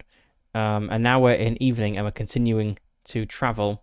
And we've already succeeded on our first orientation roll. So we're now in this hex and we have to roll to see if something happens. Got a 3, nothing happens. Let's try moving northwest. See if we can camp outside the ruins of Ashimar. That's a 13.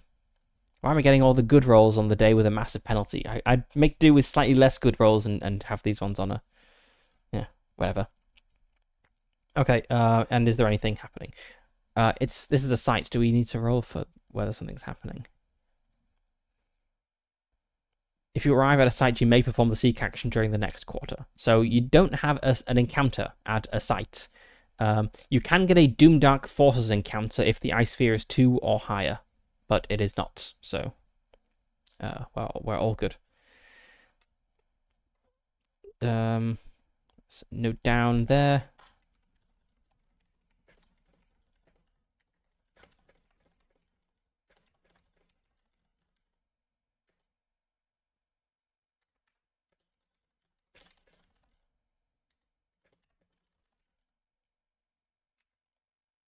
Was it Ashimar? Was that the place?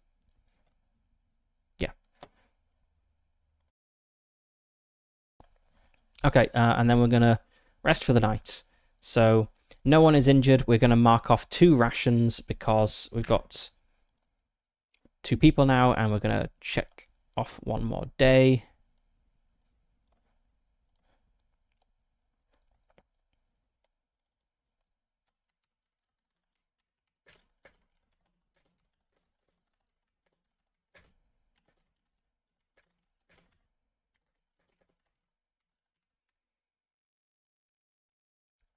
So we camped by the ruins using a fallen wall as a windbreak.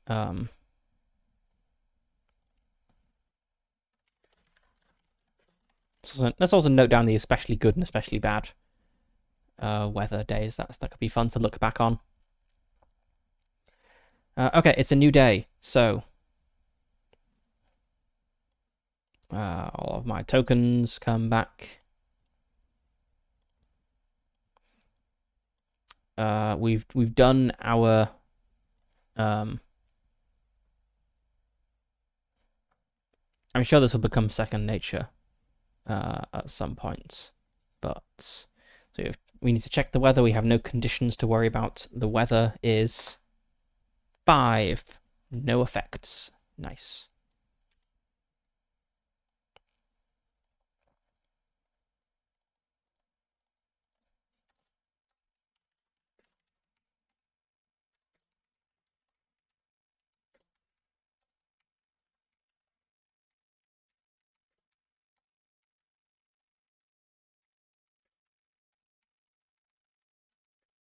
Just gonna make a like a template page so I don't have to keep pasting this every time. Sorry, don't have to keep typing out every time. Okay, so now on day 3, so we've checked off our first 2 days. No conditions. We've done the weather. There's no ice sphere to worry about. And beginning a new quarter of the day. We are going to seek.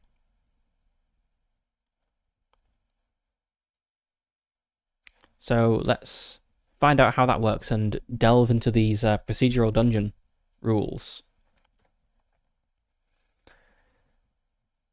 Okay, if you are at a snow hall, ruin, or cavern, follow the exploration rules outlined later after rolling on the seek tables. Oh, interesting.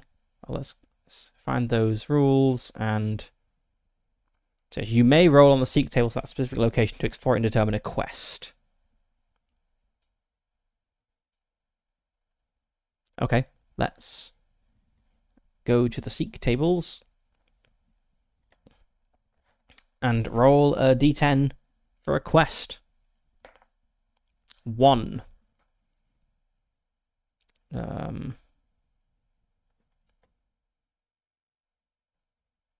Ruin. Quest number 1. That seems very fitting. Rescue the captive. You arrive at a set of ruins that appears to be the remnants of an ancient temple, beside which lies a cemetery.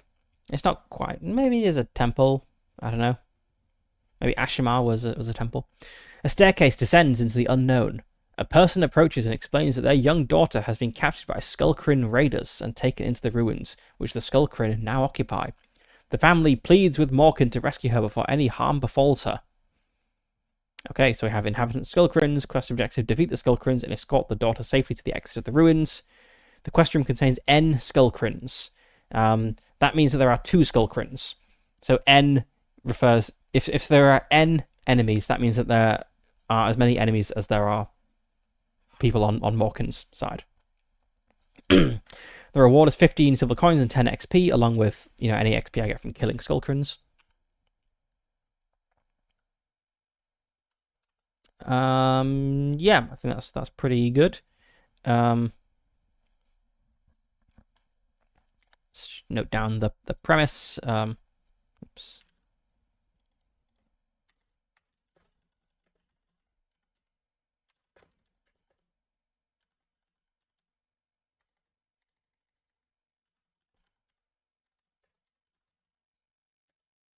I guess the reason he approached us in the morning is because he was camping out. He was trying to judge whether we were trustworthy. I don't know what a Skullcrin is. Maybe he was trying to determine if we were Skullcrin.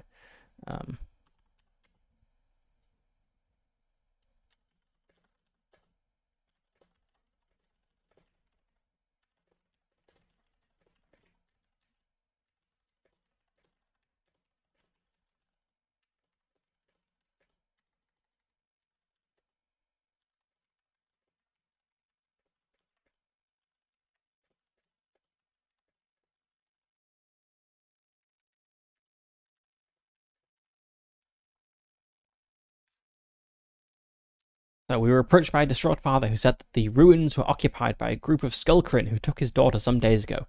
He had spent the night observing us to determine if we could be trusted. Let's semicolon that. Be a little fancy. Alright, exploration rules. I have got a quest. Exploring consumes the entire quarter of the day. That makes sense. It's just the seek action. Follow the sequence below. Okay.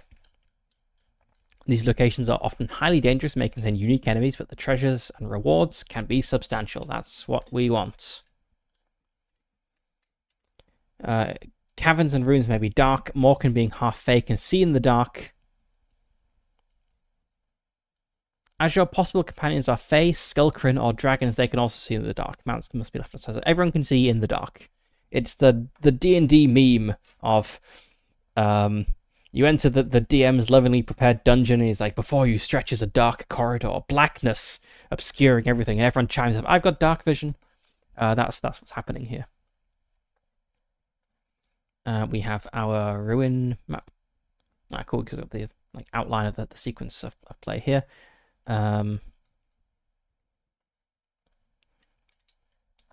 As you explore, examine each. What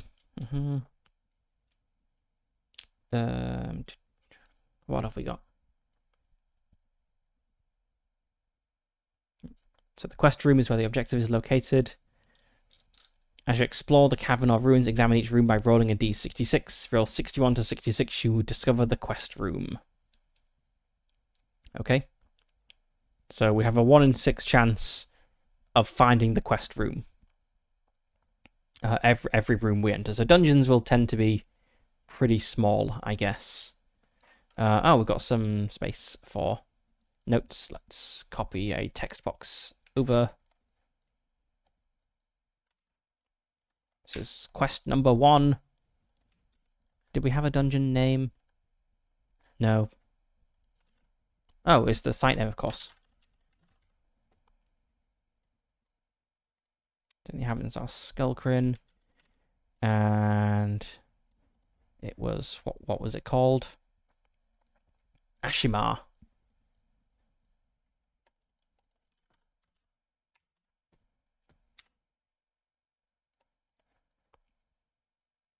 Right, so we have slightly different procedures for caverns and ruins. I just put all my notes on the wrong one. Let's move them over here.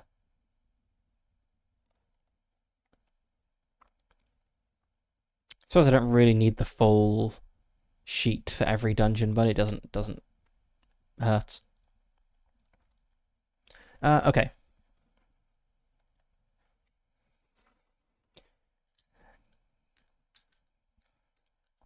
Upon leaving the cavern or ruin after reaching the quest room, you complete the quest and receive the reward. If you leave the dungeon without completing the quest objective, the quest is considered failed and you cannot attempt to seek again in the same ruin or cavern. So I guess the Skullcrin will eat this man's daughter, or whatever it is a Skullcrin do.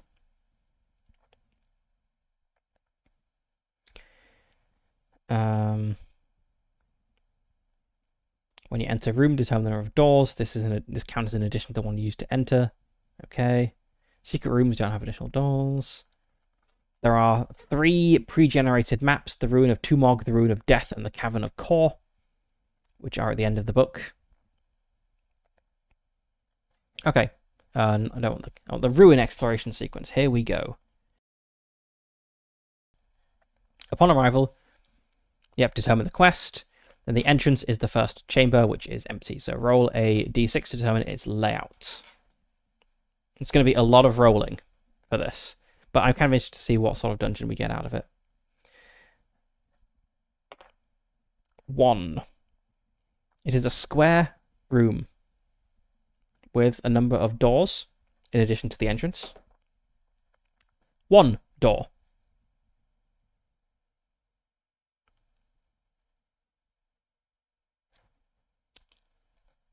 Okay, it doesn't tell us like where the door is. We can just kind of draw this freeform. All right.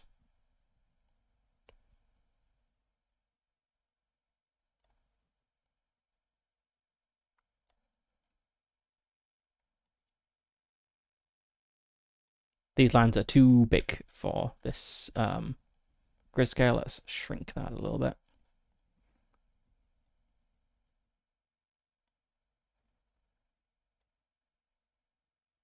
Little square entrance room there.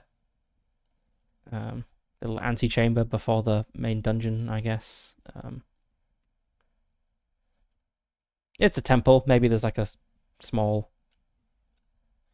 What room shapes do we have, actually? We have square, circular, freeform... Okay, so it's not a rectangle, so it is actually square.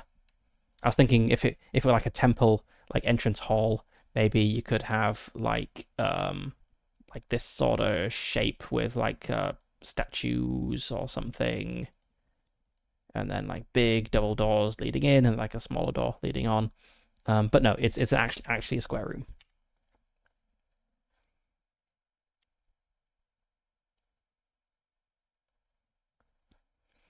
So we draw that. We then choose the room we want to move into. It is unexplored, so we need to determine the state of the door about to pass through. It is not a secret door.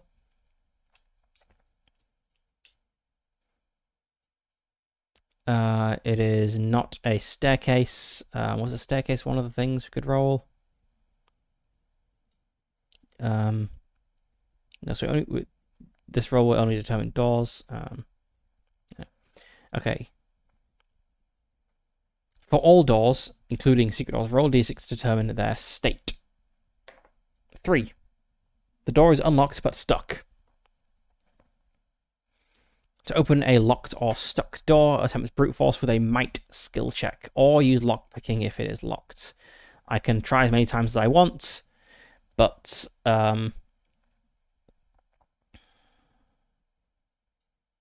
this attracts attention. It makes a lot of noise. Okay. What is my might? My might is 40. That's not amazing. So it might take a few goes.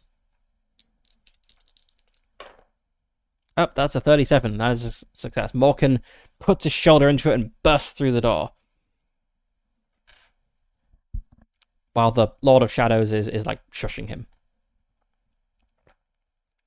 All right, then we determine its layout for the next room, and this is all, yeah, it's all kind of summarized here. So once I've run through the book, once should be able to use this like shorter version on the sheet to get me through. Okay. Roll d6 to determine the layout, and also d6 the number of doors, I assume. Yep. So yellow is shape, black is number of doors. It is a 3-room with 2 doors. It is a circular room with a staircase. Okay.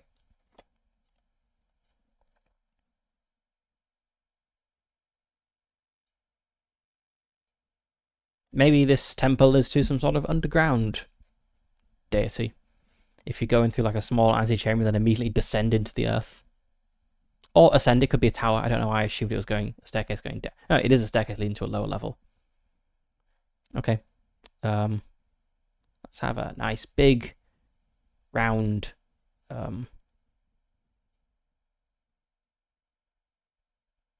That is not round.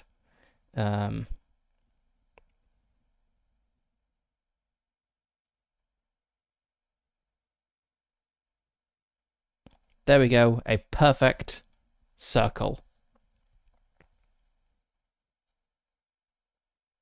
I'm going to put some statues in this room. I think there's probably statues here. It's a temple.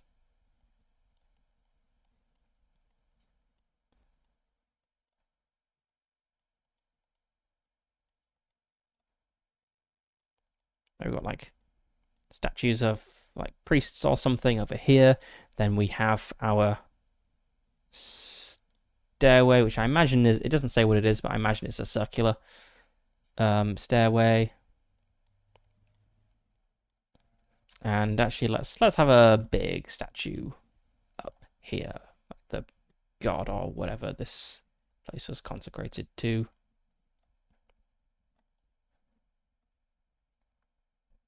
Beautiful dungeon map.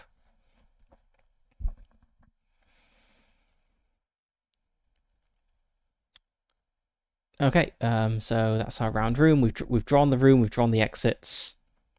It is not a secret room, so we don't need to roll on the secret room finding table, but it is a non-secret room, so description. Oh, the ruin and cavern sheet has some atmospheric. The author is Portuguese, I think. Is that what it looks like in Portuguese? The F.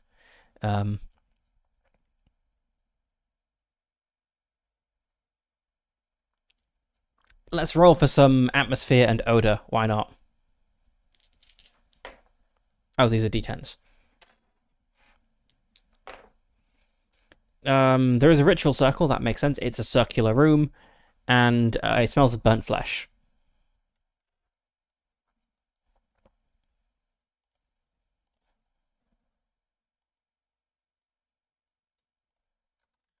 Why am I drawing letters when there's a perfectly good text tool?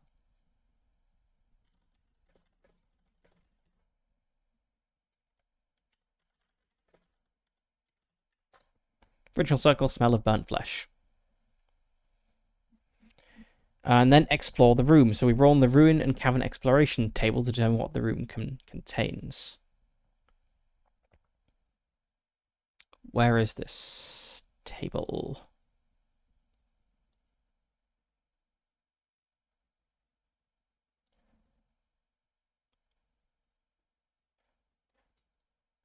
So look at the ruin and cavern exploration table is maybe not on this sheet.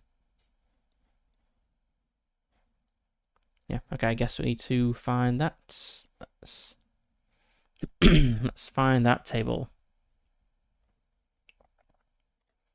Ruin and cavern exploration table. It is a D66. It's a 61.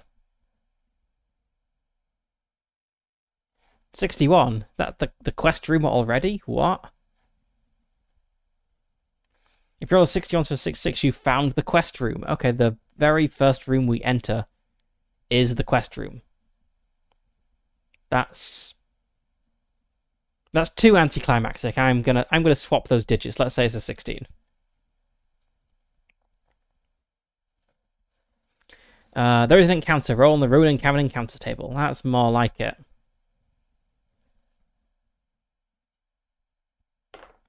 2. N skullcrins.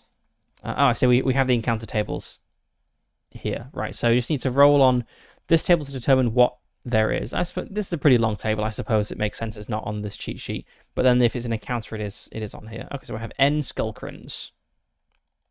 I don't even know what a skullcrin is.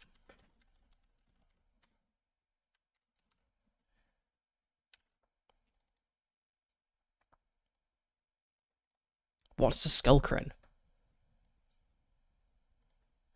Is there like fan art of this game which tells us what skull Not a skull grin. I want a skull grin.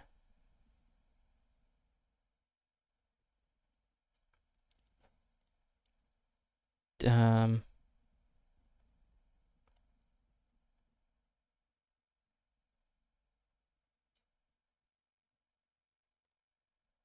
is this a skull grin?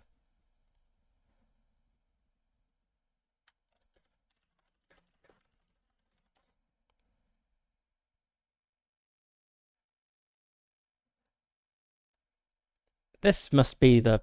Are these guys with the skulls? Skull crins? Maybe.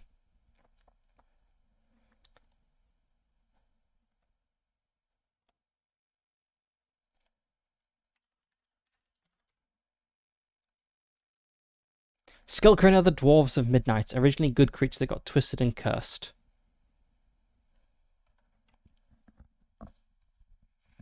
Still don't really know what they look like, but okay, maybe they're like little dwarves who wear like skull helmets. Sure, why not? Okay, so we got an encounter. It is a fight. I think we can't really avoid the fight because we've just loudly burst through the door. So it's a fight. Let's hop over to just copy this reward on here so we know what we're getting.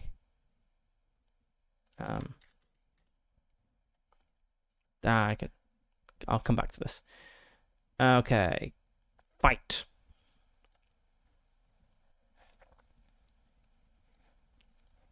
So we have our battle board. Let's be a good friend and put the Lord of Shadows first. There we go. Shadows.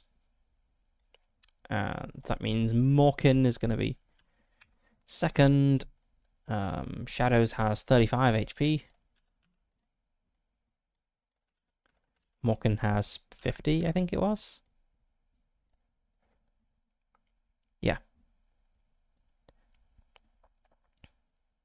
Melee. My melee is 53. Because I got a bonus. My defense value is 23.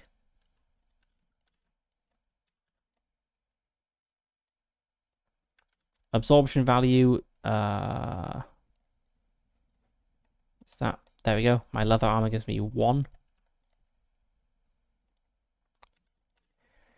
First aid is 60. And perception is 52.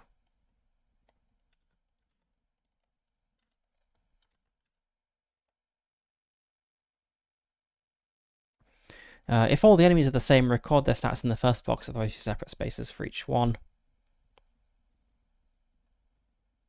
But it doesn't matter how much. Surely I need to know how many enemies there are. I guess I don't. I guess maybe it means I don't need to write down like the defense value and gear and perception for all of them. And the melee. I only do the enemy type and the HP value. Got so we've got 2 Skullcrins.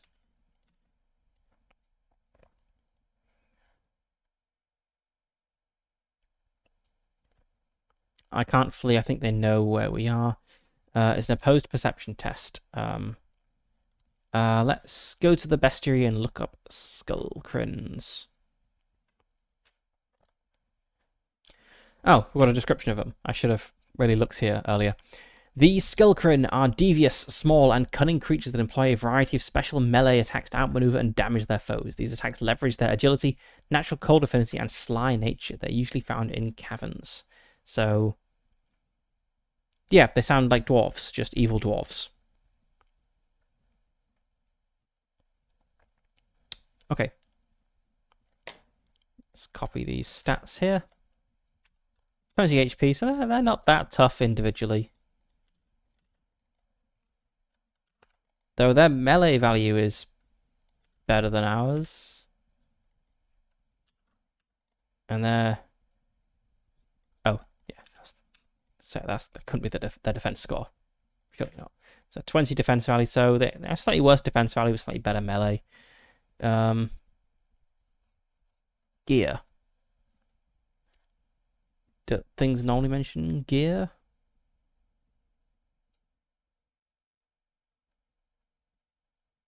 Oh yeah, so things might mention gear.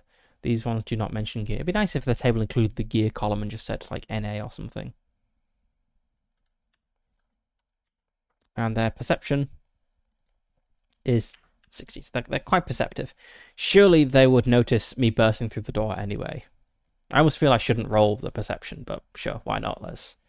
So, okay, highest perception value, opposed roll. And yes, this is where I kind of prefer like the blackjack resolution where it's roll under but roll high. So okay, I'll roll for my perception score first. Oops, let's get these d6 out the way.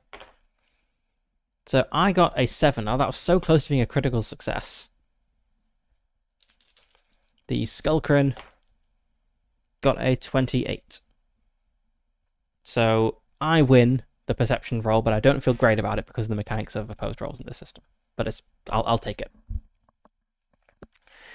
If it was a critical, I'd have got a plus 20 bonus for my next melee check. But it was just a regular success, so I got a plus 10 bonus for my next melee skill check, which is pretty good.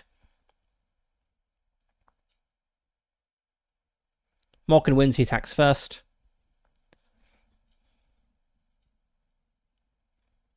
Alright, so we've got the combat order sorted. And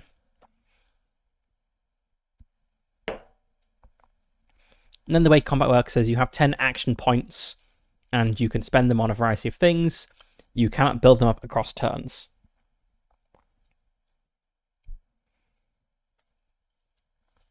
So a standard attack costs 6 action points, so you can't attack twice in a turn. I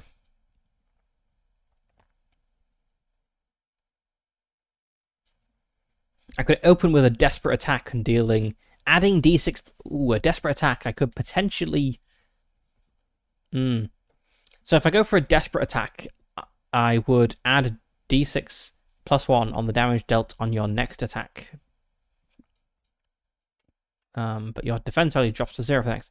Does that mean I don't attack now? It says your next attack.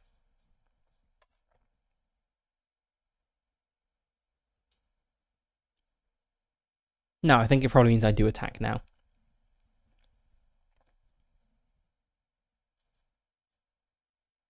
Aim for the weak spot explicitly says you miss your attack this turn.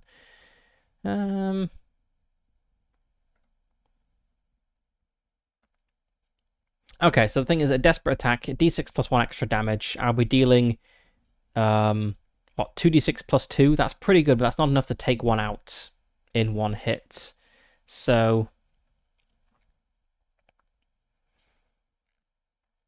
I think I probably want to attack, and maybe that's it.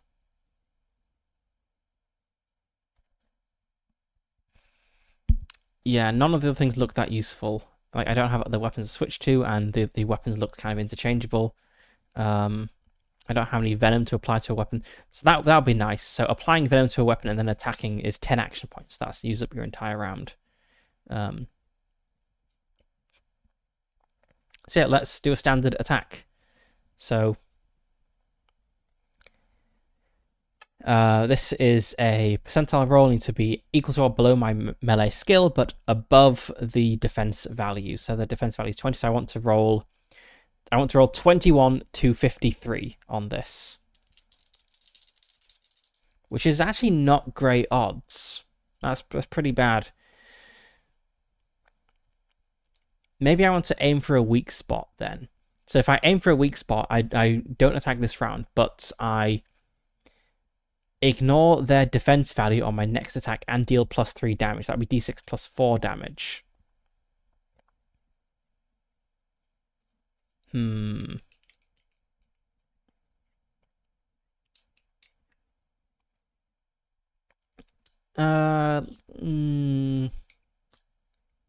Let's charge in with the regular attack. 90.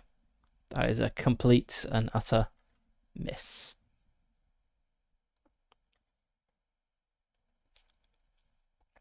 It wasn't a critical hit or a fumble. So that was my turn, as I understand it. So now the enemies just attack in. Oh, I get it. The enemies attack in order, in this order. So you could potentially line things up. Anyway, okay, so let's have Skullcrin number 1 is going to attack. So they want to roll 24 to 55. Nope. Then Skullcrin 2. Nope. Okay, my turn. I'm going to aim for a weak spot because the chances of success are so low, really. So aim for a weak spot. That's all I can do on this turn. But I will skip there. I'll ignore their defense value next turn. So back to them. That is a 21, which is below my defense value, so that is a miss. And a 94. That's also a miss. Okay, so my turn now. So I'm going to... Seems there's a lot of missing as my first impression of this combat system. So now I am aiming for weak spots, which means I ignore their defense value and I deal +3 damage. So I just need to roll a success on melee, so 53 or under. And that's a 9. So that's a success. And I would normally deal d6 +1 damage. I'm now dealing d6 +4 damage. That's 5 damage. I need to duplicate that. That's all I can do. Back to the Skullcrin. Yep. That's 60. That's a 34. That is a hit. The Skullcrin hits. How much damage do Skullcrin do? Oh, nice. They come with loot. Okay, normal hit, d6 damage. Oof, that's 5 damage to thingy. Lord of Shadows.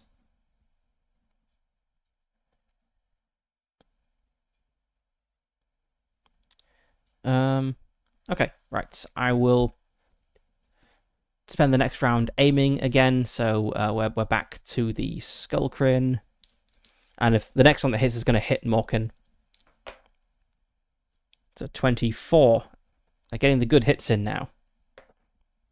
That's 6 damage.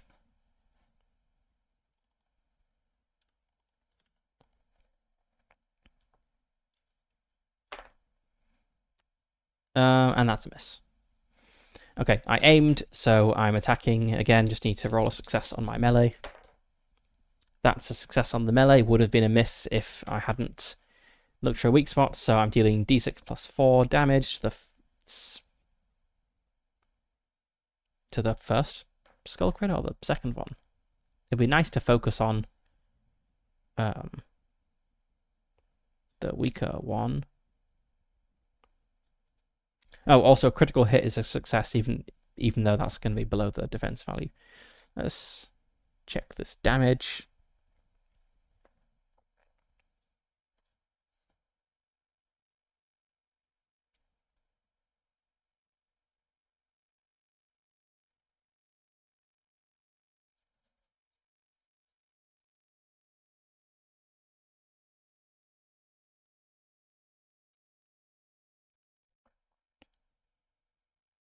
I'm going to say I can choose which one I apply the damage to. That's better for me, and it doesn't say I can't. The damage dealt in like turn order thing is only done for enemy attacks. So d6 +4 damage to the first Skullcrin. That's a 6. That's 10 damage.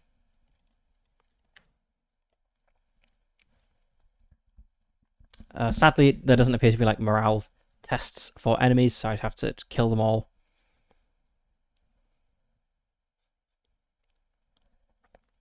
So Skullcrin turn. Miss.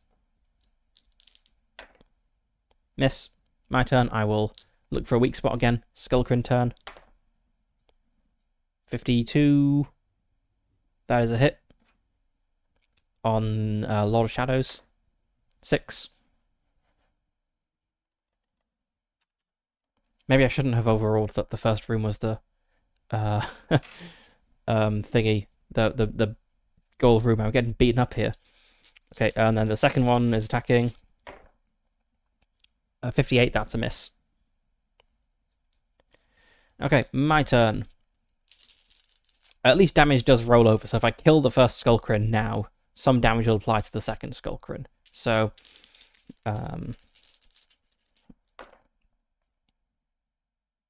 9. Getting very close to these criticals, but only 1. But +4, that's 5. That's enough to kill the first Skullcrin. So we're down to 1 Skullcrin, which will now make its attack. 5. Oh, that's a critical hit. Okay, the Skullcrin critical damage deals 6 HP of damage. We can do first aid after this fight, so I'll definitely try that.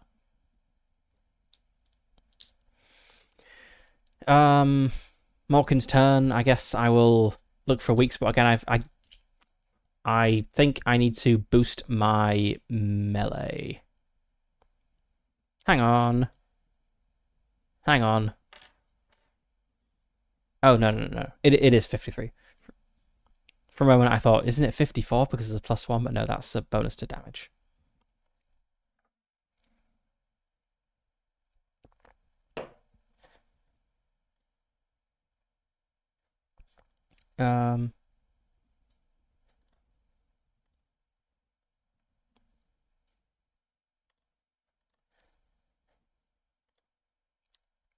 Right, okay, back to the fight. The Skullcrin just attacks. Morkin is looking for a weak spot. So the Skullcrin gets to go again. 31, that's a hit for 4 damage. Against my poor meat shield here. I gotta say, only attacking like every other round is kind of rough. Let me look at the actions again. Thing is, attacking takes up over half the action points, so I can't attack twice. I could attack every round, but I'd only have like a 33% chance of doing it. Maybe that works out for the best. Although I feel most of my attacks I've not actually been above 20 in the defense, like in the roll, so I've missed them all.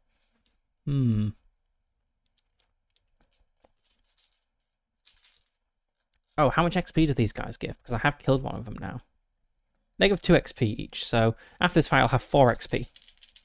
So it doesn't go up very quickly, but I guess like clearing a rune you'll get up there.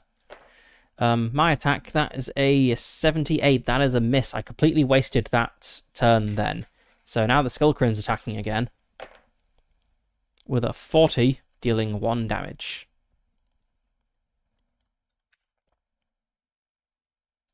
Feel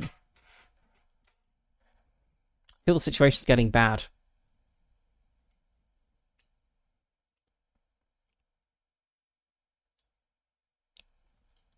Maybe I should aim for a weak spot and then perform a desperate attack, which would deal, 2d6 plus 5 damage.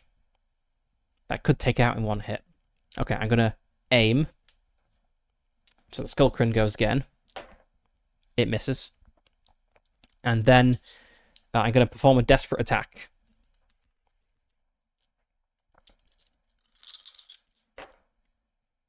$73. Miss again.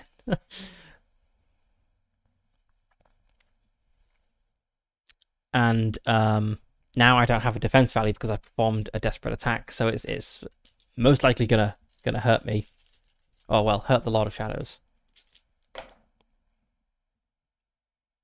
That's 100. That's a fumble. Does anything happen if it fumbles? In its eagerness, the skill crit accidentally strikes a nearby ally if there is one. The ally takes d6 damage. That would have been nice to get some other time. Okay. I think I'm just going to keep up the desperate attacks, actually.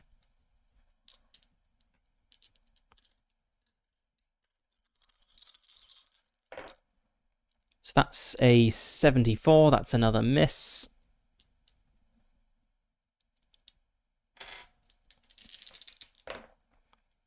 That's a 45. That's a hit for 6 damage. My companion is approaching death. He's only 4 points away from losing his horse, or would be if he had one.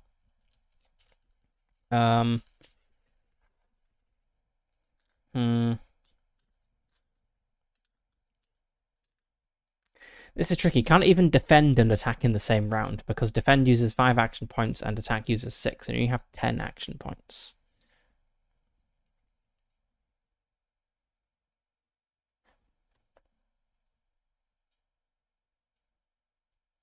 I think I do have to aim for the weak spot. I guess that with my melee as low as it is, that's the best I can do, really. So, okay, I aim for the weak spot. Skill current attacks.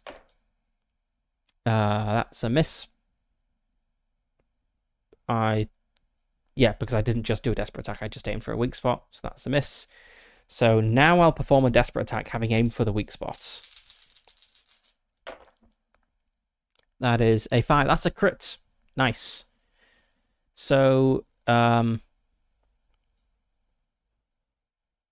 it's a crit. So I believe this said the special rules for so if it's a crit during an attack, I can increase either melee or defense. I'm definitely increasing melee because I'm missing so many of these. So my melee is now 54, slightly better. And I got a crit, so that is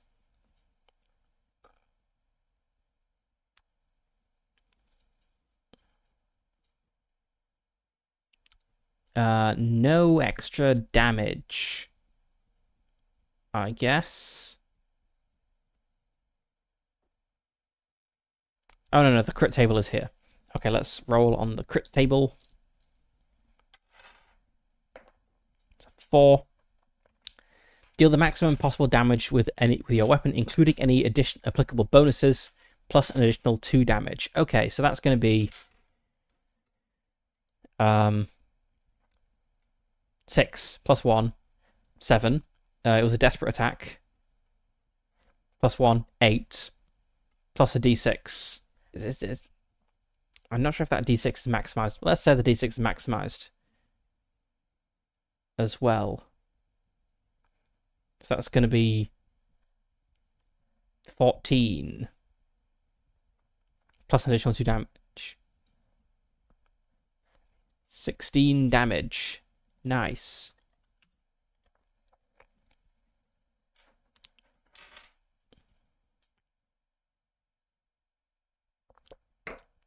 Okay. Would have been nice to get the instant kill result, but feel that's... Oh, the 3 result would have been good as well. The enemy hit is stunned and loses their next turn. Oh well, it's still a very good result. So I'm gonna... So that was my desperate attack. It's the enemy's turn now. They ignore my defense value because I desperate attacked. 46, that's a hit for 5 damage. I'm gonna aim for the weak spot again, so the enemy attacks again. That's a 25. That is just above my defense value. Damn it. For 5 damage to the Lord of Shadows. He has been unhorsed, or would be if he had a horse to begin with. Let's note down that he's unhorsed, actually.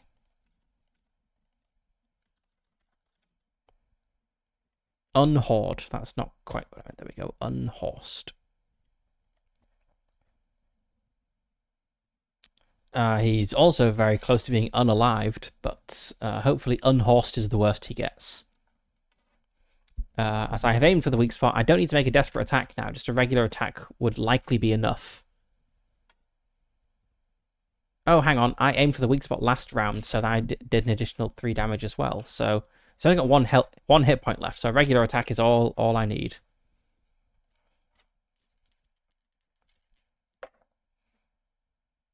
There's a 70, damn it, 79.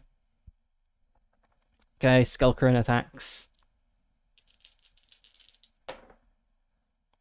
49, hitting Morkin for 3 damage. Combat is brutal. Like, wow. I'm going to aim, because otherwise I just keep missing too much. So the Skullcrane attacks. Misses. I attack. 81, damn it. I miss.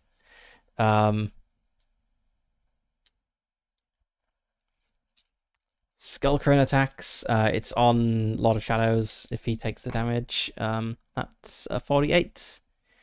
That's 1 damage to Lord of Shadows. Maybe I won't have a companion for very long after all. I spend a round aiming. The Skullcrane attacks me. That's a miss. I attack the Skullcrane. 100. That's a fumble. I have a fumble table to roll upon. 2. Your failure is so disgraceful that it shatters your confidence, imposing a -20 penalty on your next melee skill check. Oh my god.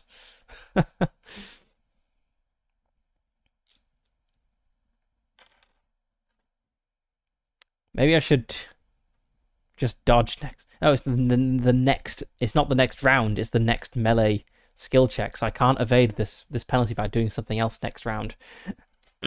Okay. All right.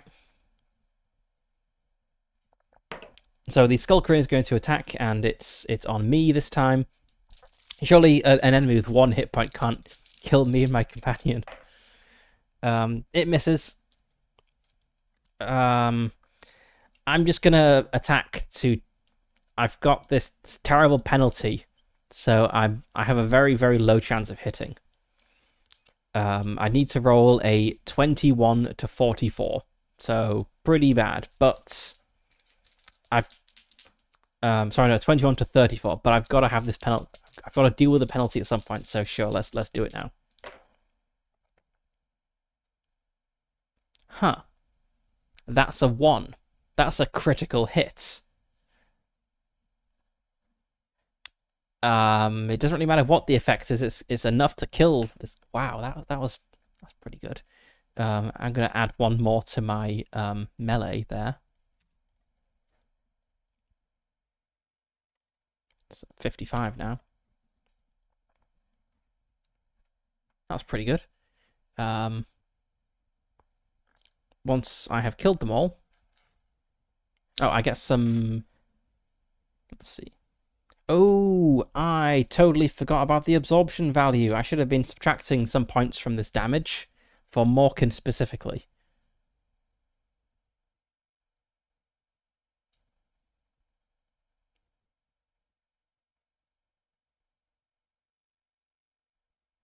Ooh. I should have taken less damage. Well, Morkin should have taken less damage than he did. Let's just bump him up by 5 hit points. I don't know if he took 5 hits, but it feels about right. Okay.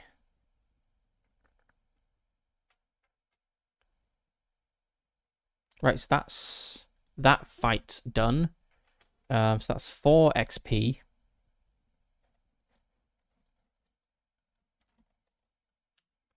And I should roll for what these guys have. So there's 2 of them, so I guess I roll for each. 2 and 3. Bandages. Oh, nice. That's just what I need. Each one has D6 minus 2 bandages. Down to a minimum of 1. Okay, 2 bandages. I will take it because we desperately need to heal up now. Okay, so we have an encounter, and then we can do first aid. So first aid, skill check. Yep. Requires 1 bandage for each member of the party. It's consumed regardless of the outcome, so we drop back down to 5 bandages. And successful first aid check. I can apply some of my stuff. I will use a sweet flame leaf in the Lord of Shadows as bandage. So let's roll his first aid check first. 60%. Feeling pretty good about this. That's a 67. I failed on that, and I wasted my sweet flame leaf.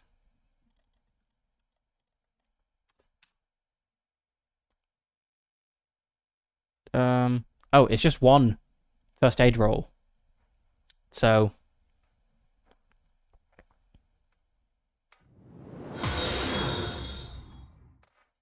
yeah, okay. I guess we're not recovering any health from this this room.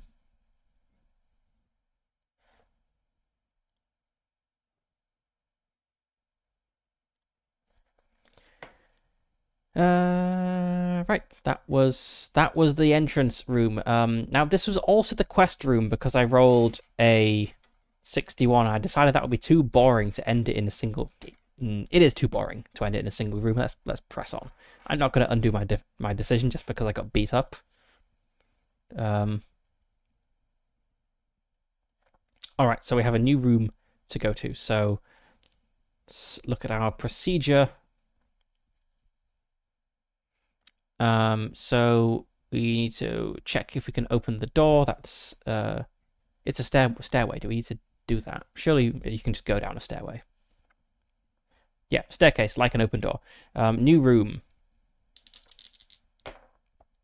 It is a 1 layout and a 3 doors. It is a square room with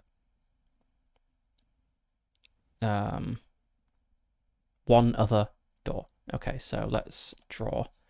Let's have like a big square room, like the size of this round room, pretty much.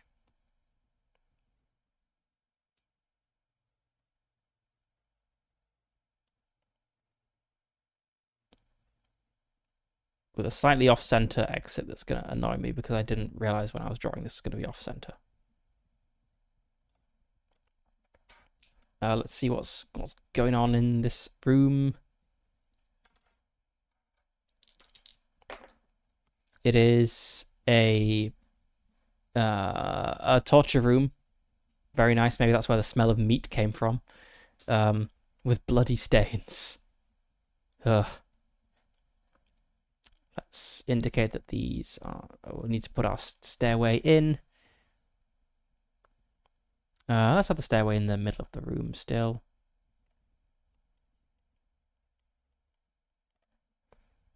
And have these be connected.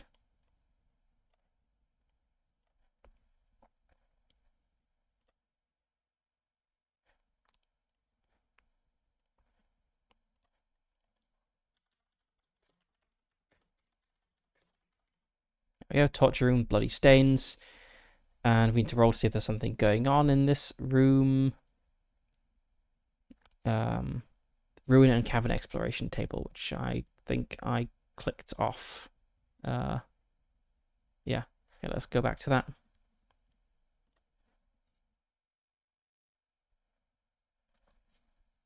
Okay, D66. That's I didn't say which was the tens. It says a 51. I want to know what a 51 is. You arrive at what appears to be a storage shed for mining tools and supplies. Everything's old and rust. Is this the right one? Yep, just ruin and cavern. There isn't separate ones. You arrive at what appears to be a storage shed for mining tools and supplies. Everything's old and rusted, but with a bit of patience, you're going to find something useful. Okay, so this is also a storage room.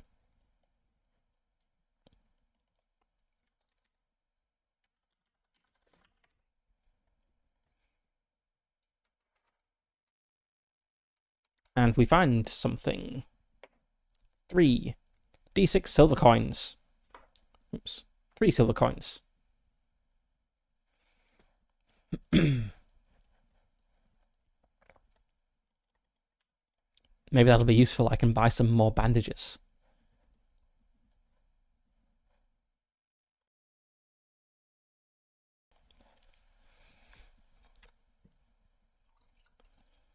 But at least there's no encounter. We're not gonna die just yet. Dying in a bloodstained torture room would be a bad place to die. Okay. Could try first aid again. You can do it once per room. Might be worthwhile, actually. Yeah, let's try a first aid roll. I'm not going to use my sweet flame leaf again. I'm just going to go for mark off 2 more bandages. Go for a first aid roll. It's a 60% chance. That is a 99.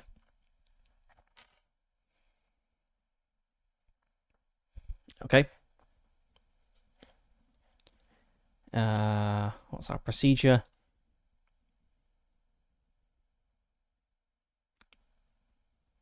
And then we go back to step 3. So we need to check if we can open the door. Let's roll a d6 for that. It's a 3. It is unlocked but stuck. Okay, so that is a might roll to burst through the door.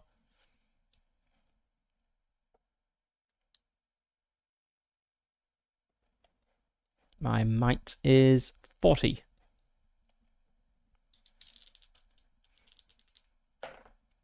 That's 24, so I burst through the door. Let's see where we have ended up at.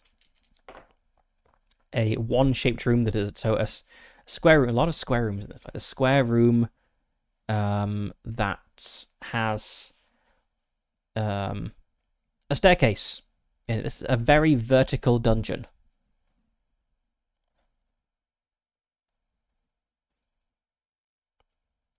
It's not grid lined, so it's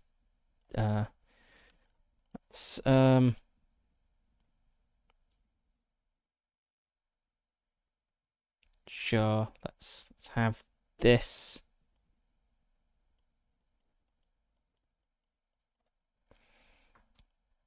And to determine if something is there, it's our D66. So the black die is the 10s. 64. That's the special room. I am going to keep it this time. We've gone through a few rooms now. It's okay. So we've got our special room. Oh,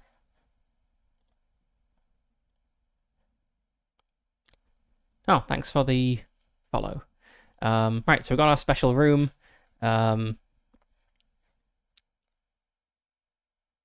So this is the final room. Ignore all unexplored rooms. So I guess the stairway just kind of ends in rubble or something. We know because this is quest 1. In the final room, there are 2 Skullcrins and the young daughter, who is hopefully a non-combatant here. So let's go back to our fight sheet. Skullcrins had 20 hit points, right? I think it was 20.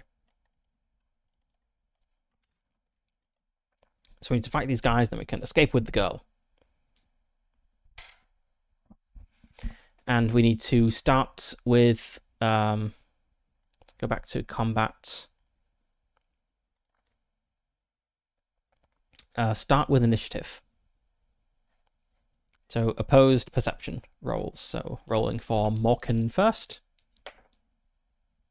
It's a 59. That is a failure. Rolling for these guys. That is a 34. That is a success. So they will go first and get a +10 to their next melee skill check. I think I'm going to keep the combat order. With only two of us, the order isn't...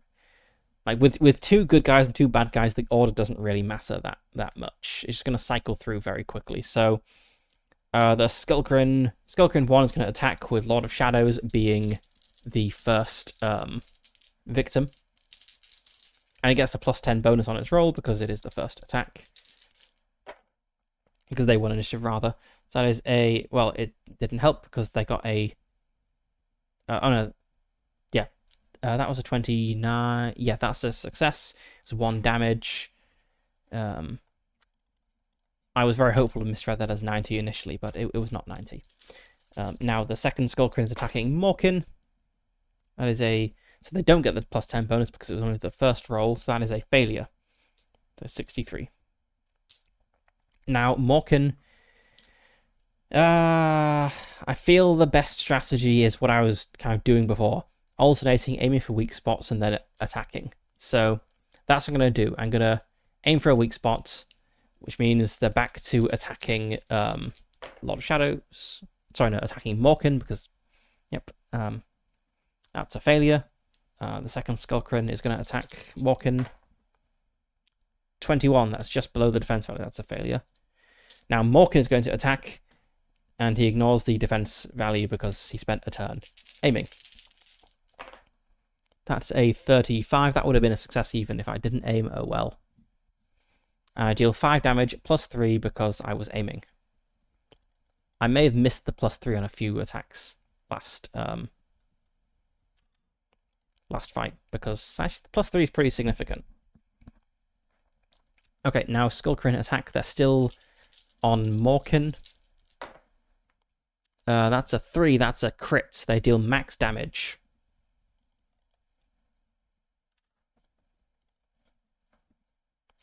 Now, we got 1 attacking Shadows. That's an 89. That's a miss. Morkin spends a turn aiming. We get another attack on Shadows. That's another 89. We get another attack on Shadows, which is 20. That's below the defense value, so that's a miss. And now Morkin attacks.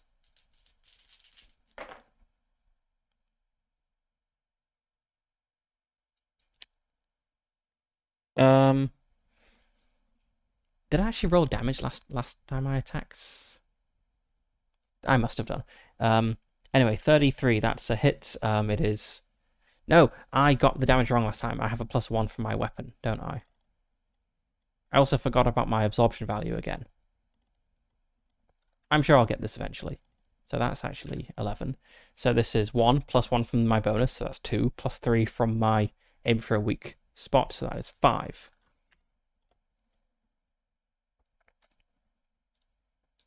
So now they're attacking, they just hit Shadows, so they're on Morkin again. That's a 22, that is below the defense value, so that's a miss.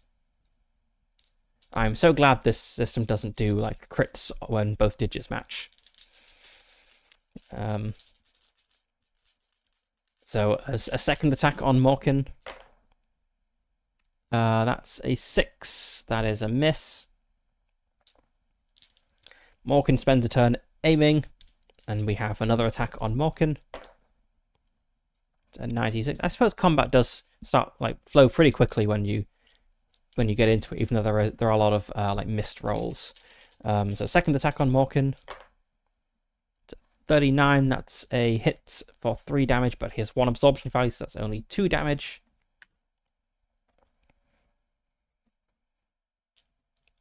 It's a shame that the companions can't get absorption from gear.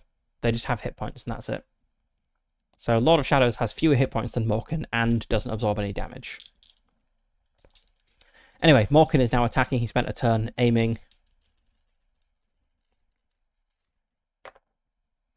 That's a hit. That is a 6, 7, 10. So this one is killed and we have 4 damage rolls over.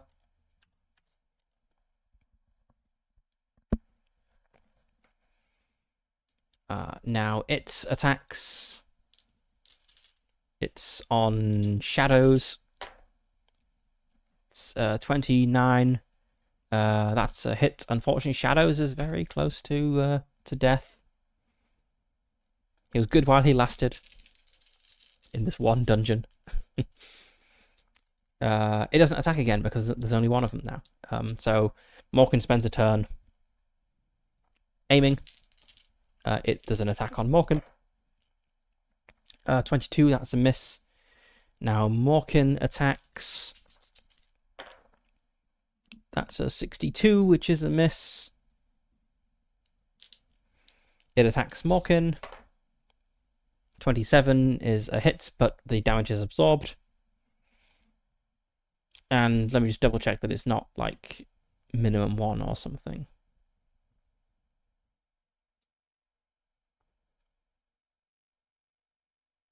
Yes, if the resulting damage is reduced to 0, the defender takes no damage. Okay. Morkin spends another turn aiming. There's an attack on Shadows. That's a 27. Shadows is killed. Oops. So I need to forget about his bonuses, which is unfortunate because I quite liked having bonuses.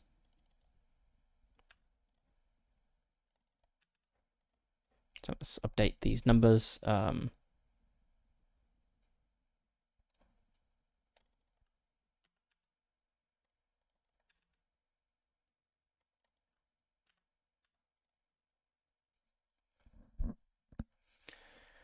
On the plus side, at least I'll be able to move faster now because my entire party has horses. But he was a handy meat shield, I suppose. Okay, Morkin's turn. He is able to attack. I just spent a round aiming. That's that's a miss. Attack on Morkin. That's a miss. Morkin spends a round aiming. Another attack on Morkin. 32 is a hit. 2 damage. I'm gonna go for a desperate attack. Yes, because I want to finish this off quickly, and it's just slowly whittling me down. Damn it, 91. That's a miss. I really need to boost my melee. Only having a 52% chance of hitting is bad. Well, it attacks. That's a hit. 4 damage. Morkin spends a round aiming. It attacks. That is hit. Morkin does a desperate attack. That's a hit. Not a critical hit, unfortunately, but so right, so we have 3, 4, 5, 6, 7, 8 from all the bonuses.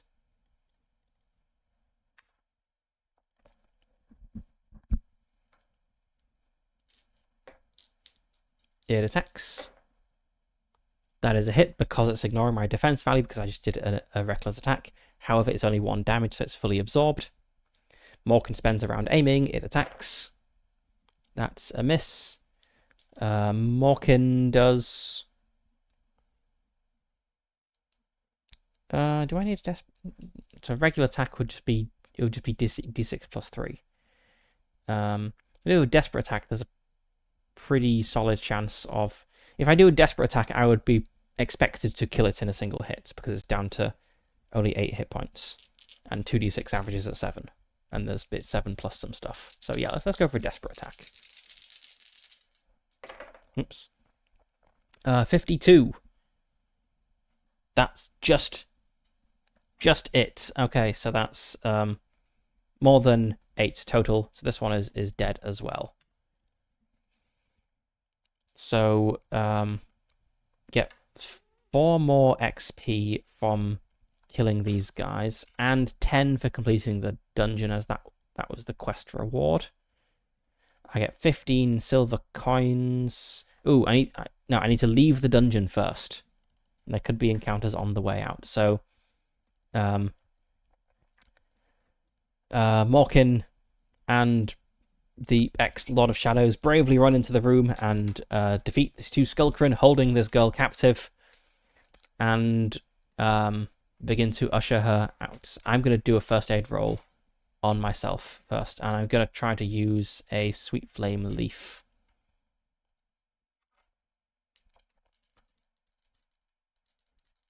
Surely I can't fail 3 60% chances in a row. That's a success, and I use my Sweet Flame Leaf, so the Sweet Flame Leaf gave a +5, I think. Let's look at first aid. Healing, yes, +5. I just need to mark off a bandage. So I get D6 plus 2 plus D6 plus 7.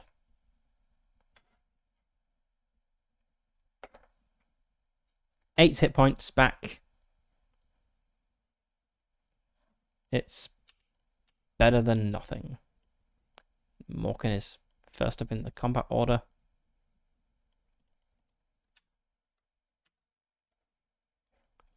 So, yes, I'm down to 26 hit points.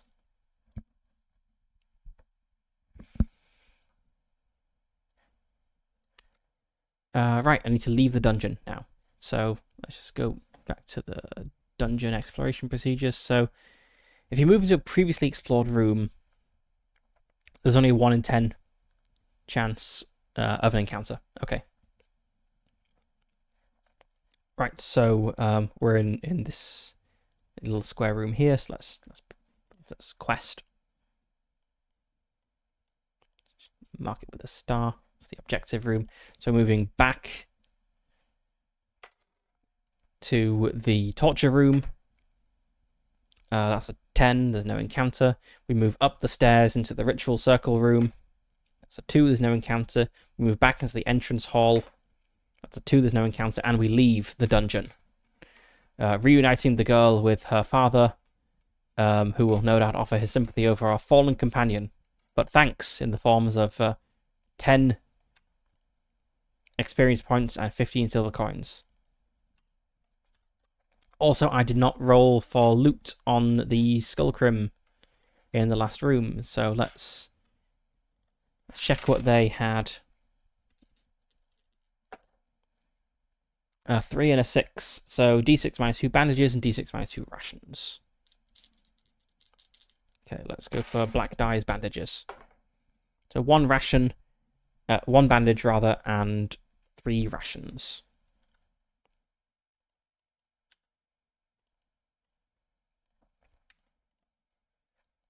And that was a pretty intense morning.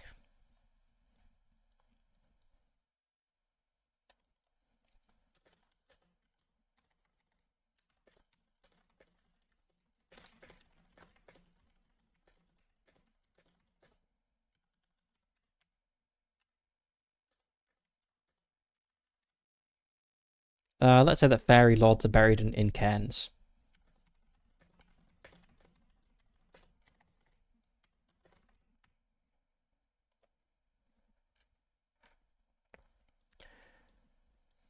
Right. I feel I probably want to rest.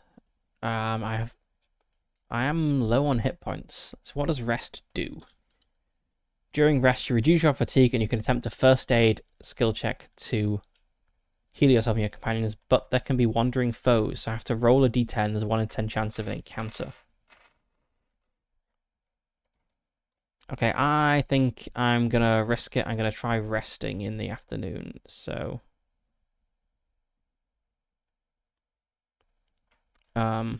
I shall roll the d10 first. 8, no encounter. Now let's cross off a bandage and try to make a first aid roll. Nope. I'm very bad at first aid for being a medic. But okay, that was the afternoon. I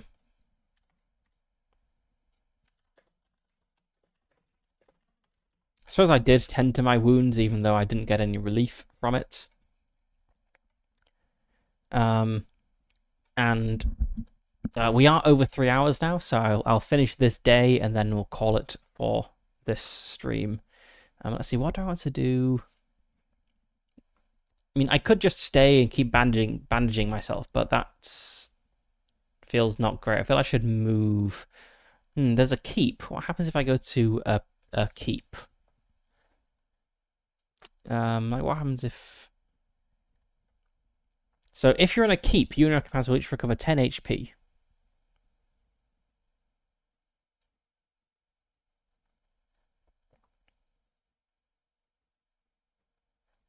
If you're in a village, there's a cost.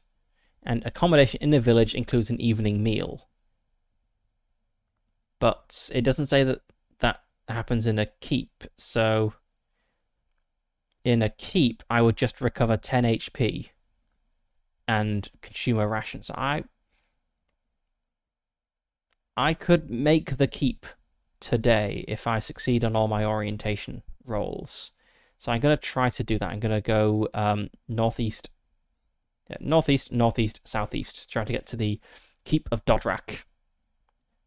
And I suppose I'll see what happens with keeps when I get there. So orientation,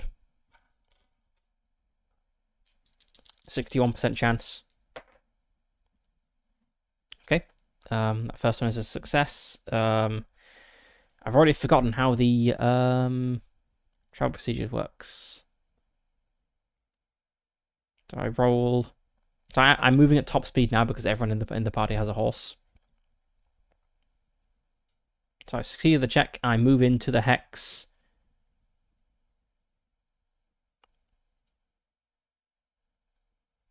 And it's not a special site. It's just a regular hex. So that's okay. That's a 1 or a 2. D6. So okay, let's see. We get an encounter. Okay, so we move along. Then we roll a D66 on the events table. It's a 56. That's a high number. That's got to be good, right? We're in plains. 56. Event 124. I love that this is hyperlinked. Armed citizens. As you travel, you encounter a group of armed citizens wearing unusual uniforms, their faces determined and focused. They explain that their mission is to eradicate the beasts of death, creatures that have begun to infest the abandoned ruins of Midnight. The citizens reveal that these creatures originate from the prisons deep within the ruins of death near Ushkarak, a place of horrors. They describe the twisted experiments conducted there by someone known as the Corrupter of Souls, a disciple of Doomdark, who has used prisoners to create these abominations. The citizens offer you a reward. 10 silver coins for each ice shard you bring them, and 15 silver coins for every scythe that you deliver. Okay. Guess I'll just make a little note on the map. 1, 2, 4. I guess I could come back and deliver ice shards here. Probably not gonna.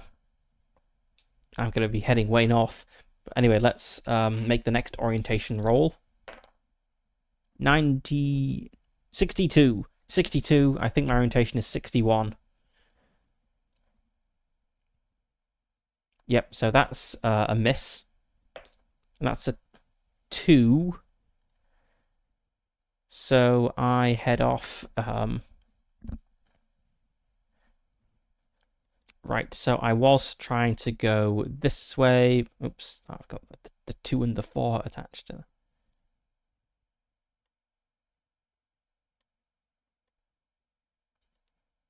So I was trying to go this way, but I instead go to the left. So, oh no, that way. So yeah, I end up here. Not really what I wanted. No encounter. Okay, I can no longer make the Keep of Dodrak. So I'm going to have to camp outside. Let's try heading north. I'm going to head towards the Tower of Ashimar, I suppose. That's a success, so I do go north. And I have an event, which is a 35.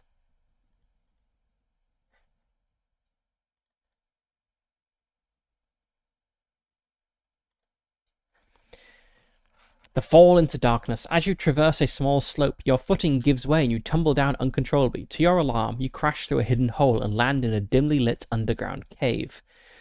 Looking up, you realize the entrance is now far above and out of reach. All your companions, if present, follow suit, tumbling into the same hole.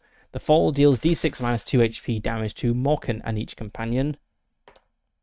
2 HP damage. I have 1 absorption, so that's only 1 HP damage to Morkin.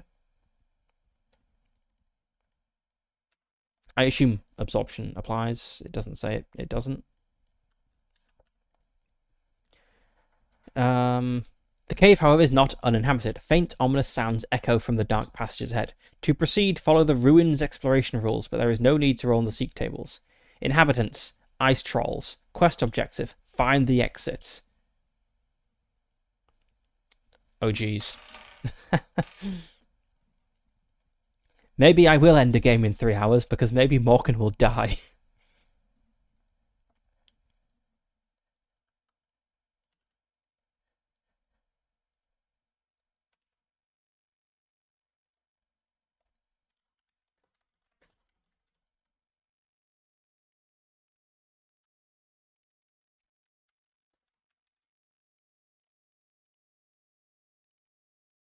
Right, ice trolls sound pretty tough. Okay.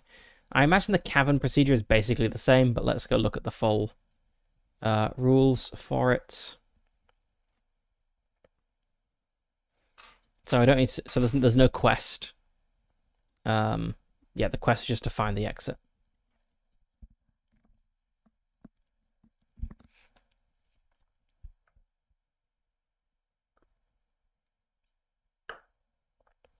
Okay, the entrance is the first chamber and contains nothing. It can be any shape. Roll a d6 to determine the number of passages. I got a 3. That means there are 2 passages out of this chamber. And I'm just going to start by drawing it in the middle of the map because I don't know where I am.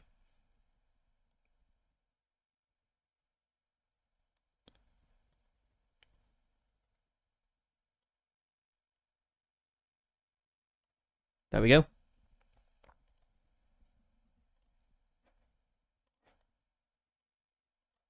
Oops. We fell in this way.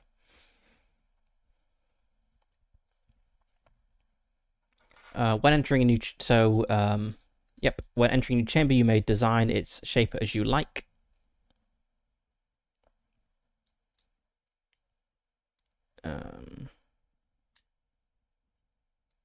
Then roll a d6 to determine the number of exits. And then you have the new room check. Okay, so just kind of like the shapes of the rooms that's different pretty much. Okay, number of exits. 1 means there's no exit. Okay, I should have said where I was going. Let's say I was going east. Found a dead end here. I'll skip the room description. It's a icy cave. I suppose ice trolls live there. Yeah, ice trolls. And then I need to roll on the thing. That's a 36. So I have not found the quest room.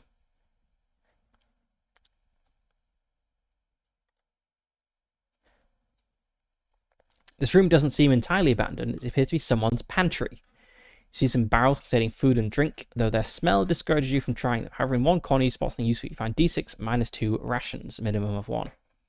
I got 2 rations. Okay, troll pantry. That sounds unpleasant.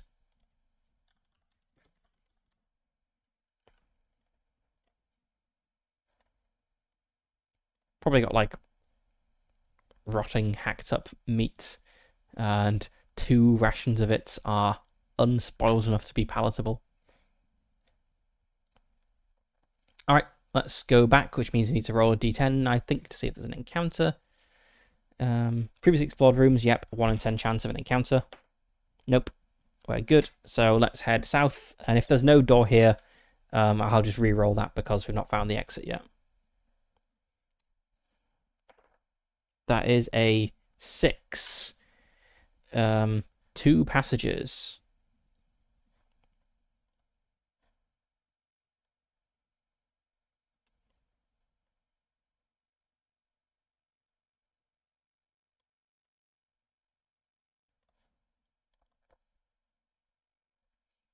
And what is going on in this room?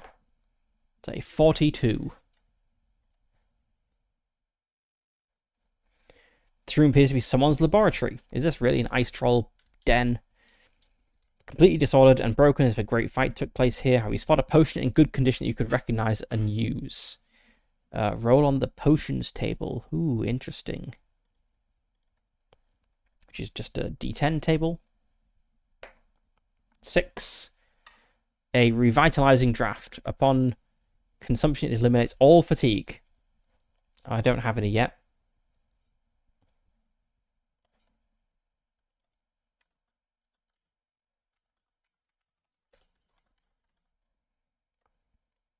But I will pick that up for sure.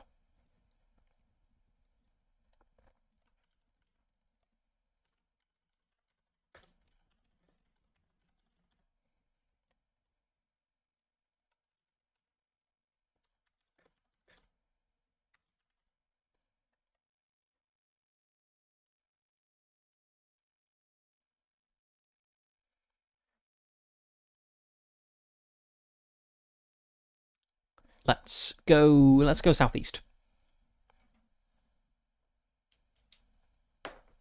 2, which means 1 other... No other exits. Okay. So it makes sense for this to be a bunch of dead ends.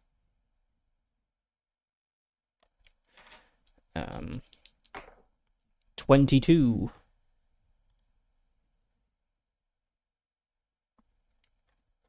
That's an encounter. Uh-oh. Encounter with trolls.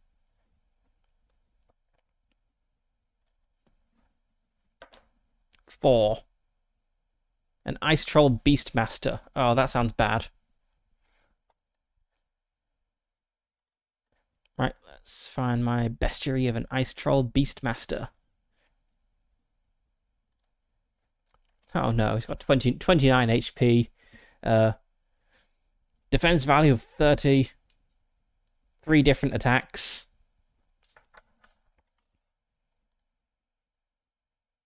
Okay, how do I retreat from combat? Fleeing before combat.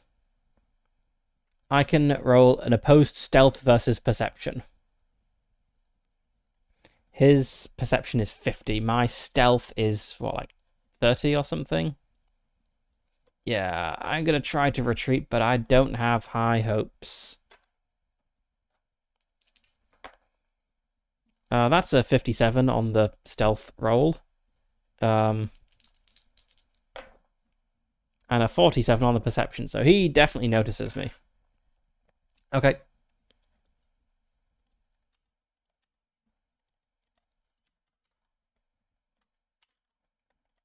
I'm going to be killed by the Ice Troll Beastmaster. Morkin's quest is very short-lived indeed. Oh, it's actually got a slightly worse melee score than the thingies did, but it has better defense.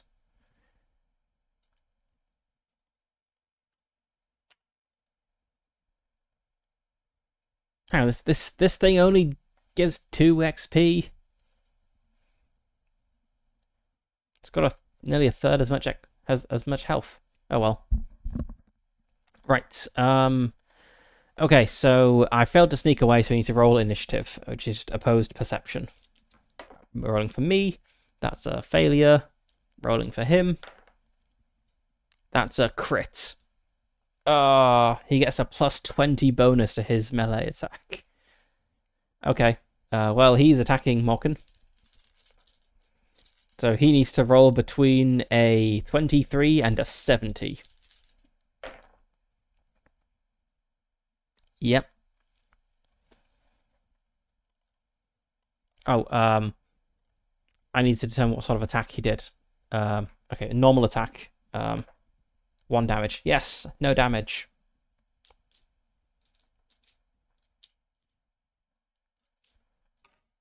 Punches Morkin straight in the armor, but not toughen. Maybe the Ice Troll Beastmaster isn't a big deal. But yes, I will be rolling a d6 each round now to determine what sort of attack the Beastmaster does. Okay, so Morkin, I would like to retreat.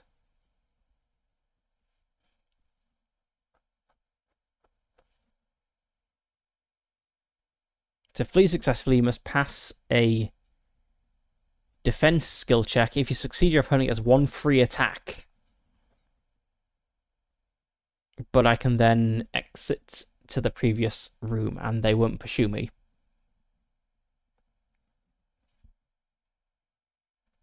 What is my defense? My defense is 45. That's not great odds. I think yeah, I don't think I would last a fight against it. I feel it would whittle me down. So I'm gonna try to retreat. And I'll just take the free attack. Oh, that's a critical success. So I'm going to it has to increase my defense. It's only an attack that lets you choose. So that's a 46, which means my defense value is now 23. So it makes a free attack, but I do get away if this doesn't instantly kill me. Okay, so what's its attack going to be? 3. Normal attack. Okay. That is an 89. That's a miss. Okay. So I get away from that.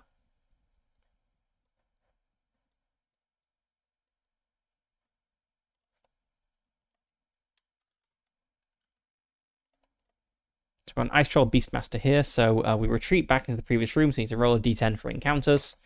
There's no encounter. Let's go to the northwest. 1, no exits, but there must be exits because otherwise we'd be at a dead end. So 5, we've got 2 exits.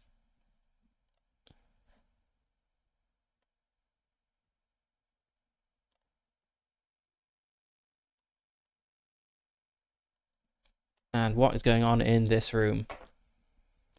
65. We found the quest room. So it actually must have a third exit, I guess. Let's redraw that. And the reason I say it must have a third exit is because 1 exit must go to the... it must obviously lead out. So let's shift this whole thing like down here.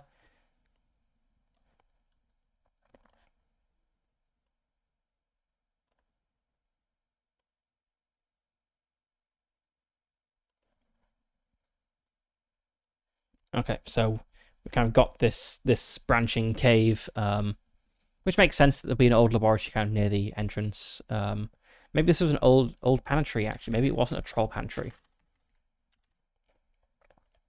Maybe someone once lived in this cave, and it was their pantry in their laboratory. Maybe the ITB is in what was once their bedroom. Anyway, we don't roll for an encounter in this room. We just found the exit. Okay, right, I managed to make it out.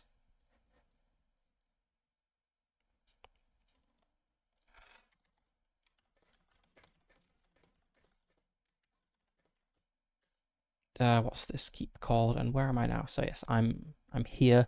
The Keep of Dodrak, but I somehow got CK or is it K? Keep of Dodrak. Also, I just had a thought. Planes.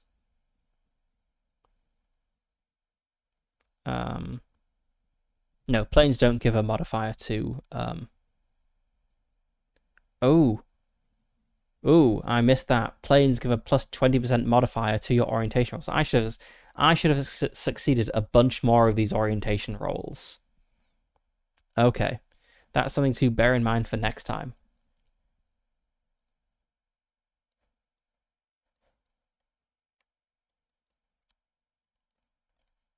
I was just thinking, I was just like writing, I was about to write. I tried to make the Keep of Dodrak, but got turned around on the planes. Kind of the defining feature of planes is they're wide and open, it's easy to see, so how do you get turned around?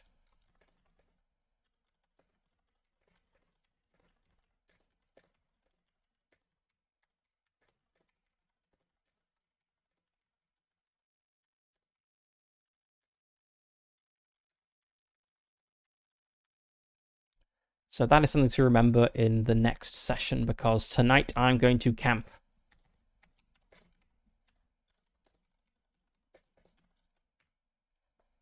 I'm going to camp beneath a tree. We're up to night now. So camping, check. There's no effects from the weather today. So yeah, just camp skill check. There's a 50% chance. That's a success. So I recover d6 plus 2 HP. 3, better than nothing.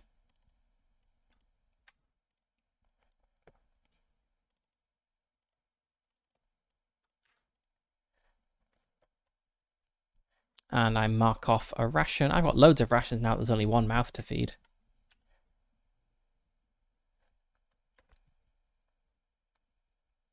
And yeah, there's no trouble. Oh, did I fail to camp one night and not roll on the camping trouble table? Maybe. Okay,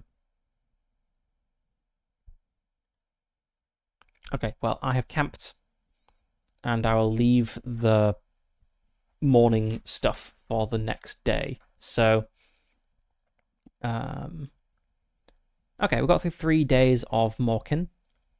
I met a companion. They died tragically the very next day. I am pretty beaten up, but we are marginally closer to our goal. How far did we actually manage to make these 2-mile hexes? Right, so got 1, 2, 3, 4, 5, 6, 7, 8, 9. We made it 18 miles closer to our destination. That's a reasonable distance, right? Probably want to continue, like, just thinking about routes. So kind of come up like this way. Probably, I think we want to go to this tower to see what's going on here. Then maybe over to this tower and into Dodrak. Oh no, not. We've got some ruins here. Tower, ruins, Dodrak. In whatever order makes sense.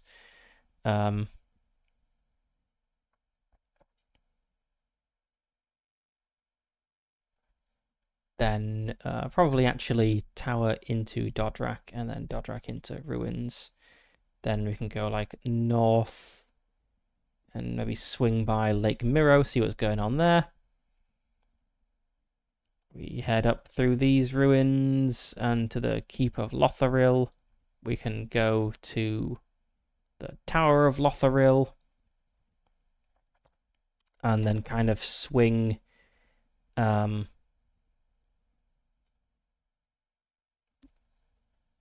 probably go up here to this henge, see what's going on. We could go to a lith. Then we want to come like around and get to the Tower of Doom. So I think that's the route I'm gonna take. Whether it'll work out, I don't really know. But I do want to hit a few of these like numbered sites and a few of the different like terrain features, like the different sites, to see what's going on.